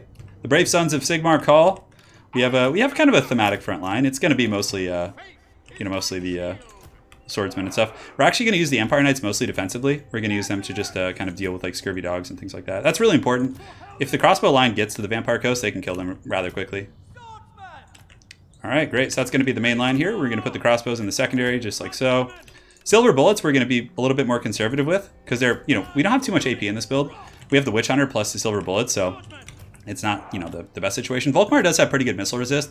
I mean, resist in general. He's got 15 here. He regenerates, so we'll probably keep him a little bit more to that side, closer to the forest. Witch Hunter is going to be, providing good AP, and it's just fun. Witch Hunter is more of a fun pick. Silver bullets will be waiting in the back. Jade Wizard will be there as well. Oh, there we go. Then we'll lock that, and then 2, 3, and 4. All right, great. So let's go ahead and go over to the trees a little bit. Like, we have that advantage. Vampire Coast probably will deploy, like, right in the middle there. Empire Knights here, and we can put a group here and a group here. It's gonna... Actually, we probably want... Yeah, we probably want a little bit more defensive there. And one group of Empire Knights can go on, like, a Mission Impossible type thing. He's got a pretty big army, actually, so he's probably playing, like, more of a traditional gun line. So let's actually go like this. I think that's good. Crossbows ready! Faith is my shield. The best of 7's over for today. It was a really great series, and I'm just doing one to have some fun here. So he's got deck droppers, which is interesting, and they'll be okay against my Empire Knights and stuff. Let's get in the trees here. And the Witch Hunter is actually a pretty nice little pick here. He's going to be good against like the crabs and stuff. All right, so he's got gunnery mobs. There's no artillery, so I actually don't mind going out into the open here and like facing him, like square. And we'll get you Cav here, and deck droppers. Are they the handguns? No, they're just regular ones. Oh, there are some handguns here. Okay, so maybe we just pull in, get the crossbows kind of doing their thing. Put Witch Hunter in group 5 and just kind of run him out there. So no cannons. He's got a lot of deck droppers, which I think deck droppers are actually pretty good against Empire. They definitely bring a lot to the table. This is where like Outriders would be nice for like chasing these guys down. And Empire Knights are just going to kind of be chilling a little bit. No need to like get hasty. You can just kind of chill here. And there probably are some scurvy dogs, so yeah, it looks like he's got some dogs lurking over there. And then you always want to check against Vampire Coast. So we'll get some bow shots there if we can. He's probably just going to fall back. Yeah, that's fine. Great. So just keeping the defensive knight formation. Again, we're not going to use the Knights of Pressure because our crossbows can win that fight. We just need the frickin' get a good angle on him here. We're taking some shots, which is okay. Not much we can do about that. I'll just pull the Empire Knights in a little bit. Get the crossbows over there to kind of poke. The Volkswagen is coming in strong. Banishment, does he have any sirens or anything? No, not really. But, we'll be okay against the infantry and things. Yeah, we might get some damage on them. He's juking, which is fine. Alright, so let's go ahead and position here. Here, here, and here. Keep those guys tight. And if he comes back in, we'll start playing a little bit further out here, just so we can get the appropriate response. Yeah, so we got one Empire Knight. That's not a big deal. Great. So line up like this to see when those guys are coming in here. This Witch Hunter can go shoot some of these guys, and we'll get the crossbow shooting here as well. We do have healing, so he actually has better range than me, so it's going to be hard to get him here. We could debuff him, but with Accusation, I don't think that's worth it. Yeah, the Witch Hunter's getting some shots. Okay, we didn't pick off any models, but that's okay. Great, so Empire Knights, just watching for scurvy dogs. Now we can start scooting up and shooting. We'll go after the gunnery mobs first. The Prometheans, we can get the silver bullets actually going after the crabs. Mr. Krabs and Volkmar the Grim and company can kind of surge forward, get ready to party. Great, so fighting's underway. Just got to watch out for the scurvy dogs, like I said. Volkmar on his chariot here. We got Count Noctilus, he's going to be dropping some fat summons for sure. Just kind of square up here. And the dogs are coming in, so let's get the charge from the Empire Knights if we can. You guys can go right here. Empire Knights get the counter charge, which is good, but we need to kind of go help out in the front line a little bit. And these scurvy dogs are looking for an opportunity to get in as well. We'll go ahead and debuff them, which is fine. Debuff them, great. So one of the scurvy dogs is taken offline. He's landing with his bats as well. Crossbows are able to melt those guns back there, so we'll switch targets, and now we can drop the Hammer of Sigmar and all those goodies. We'll drop the Banishment over here as well to kind of try and finish those guys off. So we are getting pressured for sure, but you know, we're doing okay. Swordsman can jump there, and Jade Wizard can go ahead and heal in the front. And the Empire Knights are doing a really good job cleaning up. You can see that these Rotting Prometheans are also a little bit beat up as well. So we'll pull the swords back like this, and we're doing pretty good. I mean, we are going to lose like a group of crossbows here, but I think for the most part it's been a good trade. Volkmar and company are really just hammering that front line out. They're just doing a solid job. Got to keep chasing the dogs, make sure they don't like leak into other aspects of the battlefield. And can we shoot you guys? There we go, perfect. So we did get some summons. Let's move the silver bullets and use again those guys very defensively and just kind of keep collapsing inward on his formation. And good so far, so good. Empire Knights and the crabs. We should be able to finish off the crab squad there. All right, Volkmar the Grim in the front doing his thing. Is there a Shield of Thorns we could drop here? I don't think it's worth it. We'll just save up for heals. Heals will heal Sigmar Sons because those guys are a little bit beat up here. And the silver bullets were able to get away, so we can start shooting at the crabs now. And the Witch Hunter actually provides like some, kind of a, nice little niche benefits here. So let's get these swordsmen in to kind of plug this gap. And Volkmar the Grim and company still doing their thing. So we are able to break some crabs here. So let's get you guys and you guys going here. And silver bullets are you guys online still? We need to get you guys back a little bit. Witch Hunter can keep shooting here, and there are some deck droppers kind of lurking in the shadows, but for the most part, a lot of the main pressure has been dealt with. Volkmar needs to get out though. Yeah, we can't like let him just get cheesed. And let's go ahead and shoot the Lamprey's Revenge here. Shoot Lamprey's Revenge with these, and you guys can pull back here. So we need to finish off these summons if we can. It looks like there's a little bit of pressure coming in. Let's actually get you guys, the Witch Hunter, to go shoot at them. I think that might be better. We can hammer in here, get Flagellants going, and Volkmar the Grim needs to just keep pulling back if we can. If we can burn down Lamprey's Revenge, I feel like we'll be in pretty good shape. And the Witch Hunter might be able to finish these guys off. It's hard to say. Yeah, Flagellants I think are really nice. They give you like some solid unbreakable pressure. But the Empire Knights, we don't want to just like give them up, so we probably need to go get that gunnery mob over there. And let's drop a heal here. And he's trying to nuke Volkmar, which is interesting, because Volkmar is unbreakable, so we can simply just heal him with like regrowth and all kinds of good stuff. And it looks like some deck droppers are coming in, so I think switching the focus onto the deck droppers is going to be appropriate. And there's a summoned unit here. Witch Hunter is still just kind of doing this. You can accuse these guys of heresy, which is just going to lower their stats a little bit. Crossbows coming in, so let's go ahead and shoot those guys at the deck droppers as well. And the deck droppers have actually jumped into melee combat, so do we have anything that can really help out there? So Volkmar and company, probably not. I mean, but we can get the wizard back there and help. I think some crossfire should do the trick. And the Witch Hunter, yeah, he can just kind of kite and fight, to be honest. We have some troops coming in the back, so let's get those guys going after the guns over here. Volkmar the Grim still just tanking like an absolute boss. And let's drop a banishment. Is there any banishment targets, really? Yeah, not really. Yeah, we'll go over here. We'll attack these guys if we can. So the deck droppers... Yeah, we need to start taking out the deck droppers. The crabs are coming in, so the Krabby Patties are going to be a little bit of trouble. But the state troop fight is going well. So let's go ahead and buff these, and Volkmar needs to get away now. Just kind of run through here. And we can drop a regrowth on him. He's going to be at his healing cap soon, so we have to start playing a little bit more conservative with Volkmar. Get the crossbows going, get these guys going here. Witch Hunter needs to kind of keep kiting and fighting, but getting them to that gun line back there is going to be really nice. So deck droppers are getting low. His summons will be wearing off in a second. You can see, well, those ones are actually fresh, but for the most part, they're going to be wearing off. We're able to get away, which is good. If the Witch Hunter lives too, that gives us some really good AP. And thankfully, these Flagellants are still just going strong. So now we can drop a banishment right on top of this big disgusting zombie blob, which will hopefully do some good work. Let's get Volkmar just helping out against the bats and things like that. All right, great. So we have some of these guys coming back in. Let's have them go here. We're onto the gunnery mob line in the back, and the silver bullets have to keep running, and the crossbows keep running. We just need to like kite out these summon units, and hopefully we can, you know, stabilize from there. Great. So banishment, I don't know how well it did, but Volkmar is going to be able to help stabilize the back line, I think. Let's get these guys coming in as well. They can go like chase down some of these guys. Silver bullet's really not taking too much damage, so let's go ahead and shoot here if we can. Get a little fire on those guys. And I think we're in okay shape. It's a little bit hard to tell, to be honest. As long as I don't like lose Volkmar to something stupid. What is he? Count Noctilus? Okay, that's fine. Yeah. So back here, we just need to get him going and get these Empire Knights riding. And we need to start shooting the crabs, though. The crabs are going to be a bit of an issue. So we'll put him in skirmish mode here. Let's get these crossbows shooting at these deckhand halberds right here. Get you guys going here. And these bats still aren't going down. So we probably need to finish Lamprey's Revenge. So let's drop a heal here in the front. Ah, it's not worth it. We could regrowth those guys. Those are Sigmar's sons, so it might be worth it. And we're kind of kiting and fighting, which is fine. Volkmar and company. Let's go deal with these bats here, kind of trolling our back line. It's a close fight for sure. Lamprey's Revenge are just not going to go quietly. Is that a summon unit? No, that's actually a real one. Okay. So let's get the wizard fighting there as well. Get you guys coming into the gun line. And okay, so we're getting these guys down, which is good. We have to like get rid of their mobility and just kind of stay away from Count Noctilus. And we'll shoot you guys if we can. Witch Hunter can keep shooting here, and I can actually lower their armor too with the accusation. Silver bullets need to keep running for the hills, and Volkmar can actually fight these crabs here. Grand Soulfire helps wherever we can. And let's go back here. Good. Swordsman, we need to get into his gun line here, and it looks like one of our crossbows is compromised, so we need to just kind of run it away.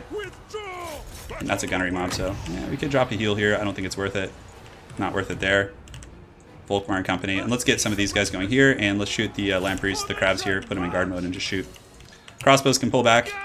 Witch Hunters need to keep going here. Just keep shooting at those guys. Okay, so crossbows are falling back, which is good. We need to just kind of pull them apart wherever we can. Volkmar the Grim, we really need to finish these crabs, so let's get the Grand Soulfire, or excuse me, the Hammer of Sigmar. Witch Hunter is going to be an MVP though. Oh, but he's out of ammo. That's actually really bad. Do we have anything left over here? No, just the crossbows kind of shooting. Okay, so these crabs should be melting here in a second. My Jade Wizard's doing pretty good. He's causing problems here. These brave Sigmar sons might be able to actually win that fight, believe it or not. Some halberds coming over. He's got to be running dry on summons too. That's something else to kind of take into account here. So these rotting Prometheans should be going down soon. Witch Hunter. It's going to be good. Crossbow still shooting at these guys. Is he chasing off some shattered crossbows? Okay, he is. That's good. And I got to make sure I don't lose my Jade Wizard to something stupid. Okay, let's pull back here. Let's actually go rear charge here and then have the Jade Wizard come over here. And we can drop a fat heal over here as well. Good. All right, great. So let's go stabilize this hill, I think. Like, just stabilize this situation here.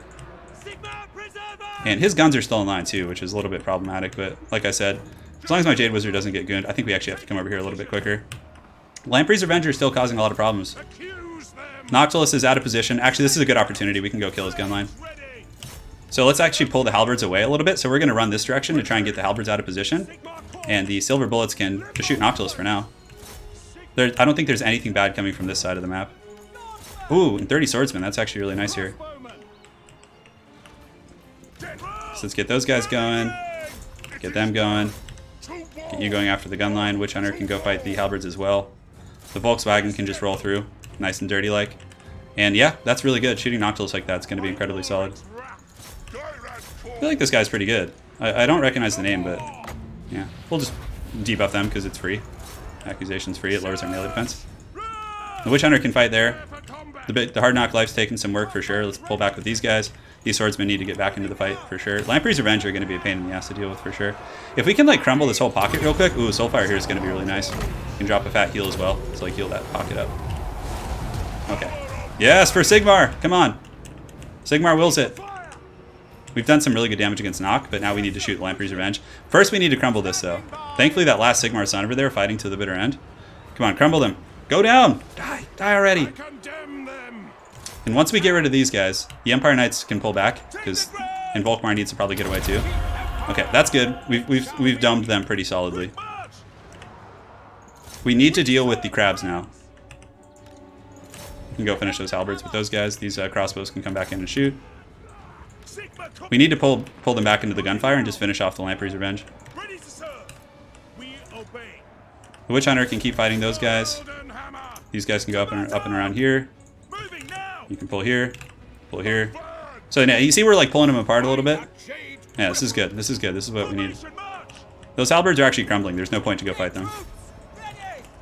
Witch Hunter should be able to finish off the chaff here. Volkmar can come back in as well. So let's do a charge now. Try and tank the leadership of these guys. We can go here and get our Jade Wizard going in. See, because now they're chasing and we can kind of break their leadership, and they're so tanky, but if you're able to crumble them, it really changes the dynamic of the game. All right, so we're going to run here. Here come the brave sons of Sigmar! For Sigma! And then we're going to shoot back in. We're going to pull back. All right, so far so good. Witch Hunter can keep fighting. Keep shooting those crabs. We'll put them in guard mode to make sure they keep shooting. I think we need to just go after the crabs. These halberds and everything are going to be crumbling, but they're so low, man. We're in guard mode. We're killing this bottom formation here. We'll pop some buffs where we can. We have some crossbows coming back, which is actually really, really important. They're crumbling hard. They're crumbling real hard. Okay, Jade Wizard needs to run. That was a bit of a mistake here. Come on, get back, get back, get back, get back, back, back, back. So let's run with you guys. Keep the Empire Knights fighting. We can't give it up for free, you know. How is Volkmar not just ending these guys? Did he end them? There's a couple left here. Okay. So just keep running with those silver bullets if we can. Witch Hunter and company will get these swordsmen going here. We'll get the Witch Hunter going. Volkmar needs to be really careful though. Let's turn and shoot. Witch Hunter needs to get in there and kill those guys. Volkmar can cycle charge. These guys can start shooting as well. Come on, go down, go down. 400 HP. Last Samurai! Ah, Last Samurai! Alright, so we need to just run. Damn, those crabs just won't die. Alright, so these rear shots in the back should help. As long as silver bullets don't shatter, I think we'll be okay. Oh, the Empire Knights came back. That's really big. Okay, good. So we've cleaned up this pocket. These guys can shoot here. The Witch Hunter, we're actually going to be able to potentially kill Noctilus rather quickly because of the accusation from the Witch Hunter. We'll lower his combat stats so badly. So now we basically just need to make sure the silver bullets don't die. Because the crabs are going down. We'll get a charge here. Crabs should be going down any second now. And now we can just shoot him. There's no point to take the fight until we have to. Like, just use all our ammo, right? Noctilus will probably hide in the trees. And why can't we see him here? I guess line of sight is a bit of an issue. We are Sigmar's heirs. Now. So we'll move in now. He's hiding behind a tree. He's hiding behind a tree. That's so good. All right, so let's get in position here in the back. We'll feign in Volkmar's charge just to kind of tickle his pickle a little bit. And he popped something. Oh, Arcane Conduit. Okay, he's saving up for like some sort of magic witchcraft. Alright, so we got him debuffed now. Volkmar is going to pop the Hammer of Sigmar to make our troops hit that much harder. The Witch Hunter should be able to kill him, I think. Because the Witch Hunters are actually really powerful. And Accusation has really good dual purpose. It lowers his stats quite a bit. So we're going to charge back in. And now we can shoot him in the back as well with the guys up on the high ground. Empire Knights, there's nothing left on the map. I might have to cast this one separately, Jesus. For Sigmar! We did it. Come on, who didn't want an Empire in the last game? Yeah, baby, we still got it. We're still going strong. What a great way to end the stream. Empire. Alright.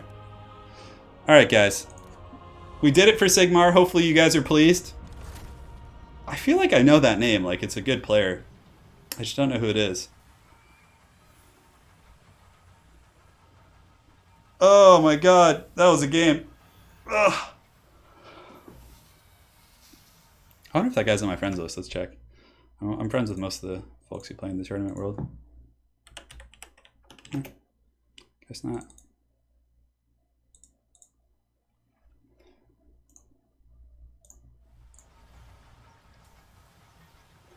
Oh man, that was good. Halfway I doubted you and then you proved me wrong. Dude, you can never doubt Sigmar, bro. Sigmar is just, he just comes in strong. The Volkswagen. Yeah, the Silver Bullets ended up being MVPs for sure. The mustache of truth in life. Hold on. KT Perry, thank you for the $5 donation for Sigmar. What's up, Shadow Online Gaming? What's cracking, brother? Oh, so we have a couple donations I missed on stream. Okay, so we got one for Christian Bender. He says, for Turin, for Volkmar, for the beard and chair. Thank you, Christian, for that very generous donation. And Marathi, the Phoenix Queen, with 25 PLN, 25 Zlatis. Thank you, man. Jankuya. And Katy Perry coming in with the 5 at the end. KT Perry, I should say. A little different. I would cast it. Hell, guess. Yes, you just got to send it to me. My email's in my channel description. All right, guys. I saw the message from Pounder and Raptor. So Pounder and Raptor, apparently, they were having the donation feud on the stream between their peoples, and they want to do a match. But right now, I actually have to go. But perhaps you guys can play a best of 3 and send me the replays, and I'll cast it, and it'll be really fun. So we'll do something like that. All right, guys. Thank you so much for joining today. It was super fun. I had an absolute blast, and big round of applause for all of you guys who are joining, liking, staying, and again to Czeremis and Mukip. Those were some awesome games. And for Katy Perry, Marathi, Christian Bender, Nutter Forever, Daniel Bjorklund, Spirit of Gorg, the Chapter coming in multiple times, a true gentleman, Pounder coming in and throwing some shade, the donation as well, Chapter again, Mr. Crunchy, Garland Green, Rando Howard, Richard Namiak, Robert Johnson, and then of course Mr. Farragon and Garland Green again on the sweet PayPal. So thank you guys so much. That was a lot of fun. Someday, if my hand's ever better, I'll play more for you guys myself. But I play enough, getting replays and all that stuff. So, okay, Chapter. If you guys play best of 3, send me the replays on Discord. I will cast those, and it'll be a fun kind of grudge match show. Thank you guys. You guys rock. That was a really fun match, and I'm gonna go talk to my smoking hot wife. So thanks again for joining, and we'll see you guys next weekend for the Eternal Challenger League Grand Finals, and maybe on Tuesday we'll have the best of 7. We'll see. All right, guys. I'll drop Discord as well. So stay around for a moment if you want Discord. I'm going to go end the stream, and then while the stream's still active, on the outro, I'll get you the link. So thanks, guys. See you next time.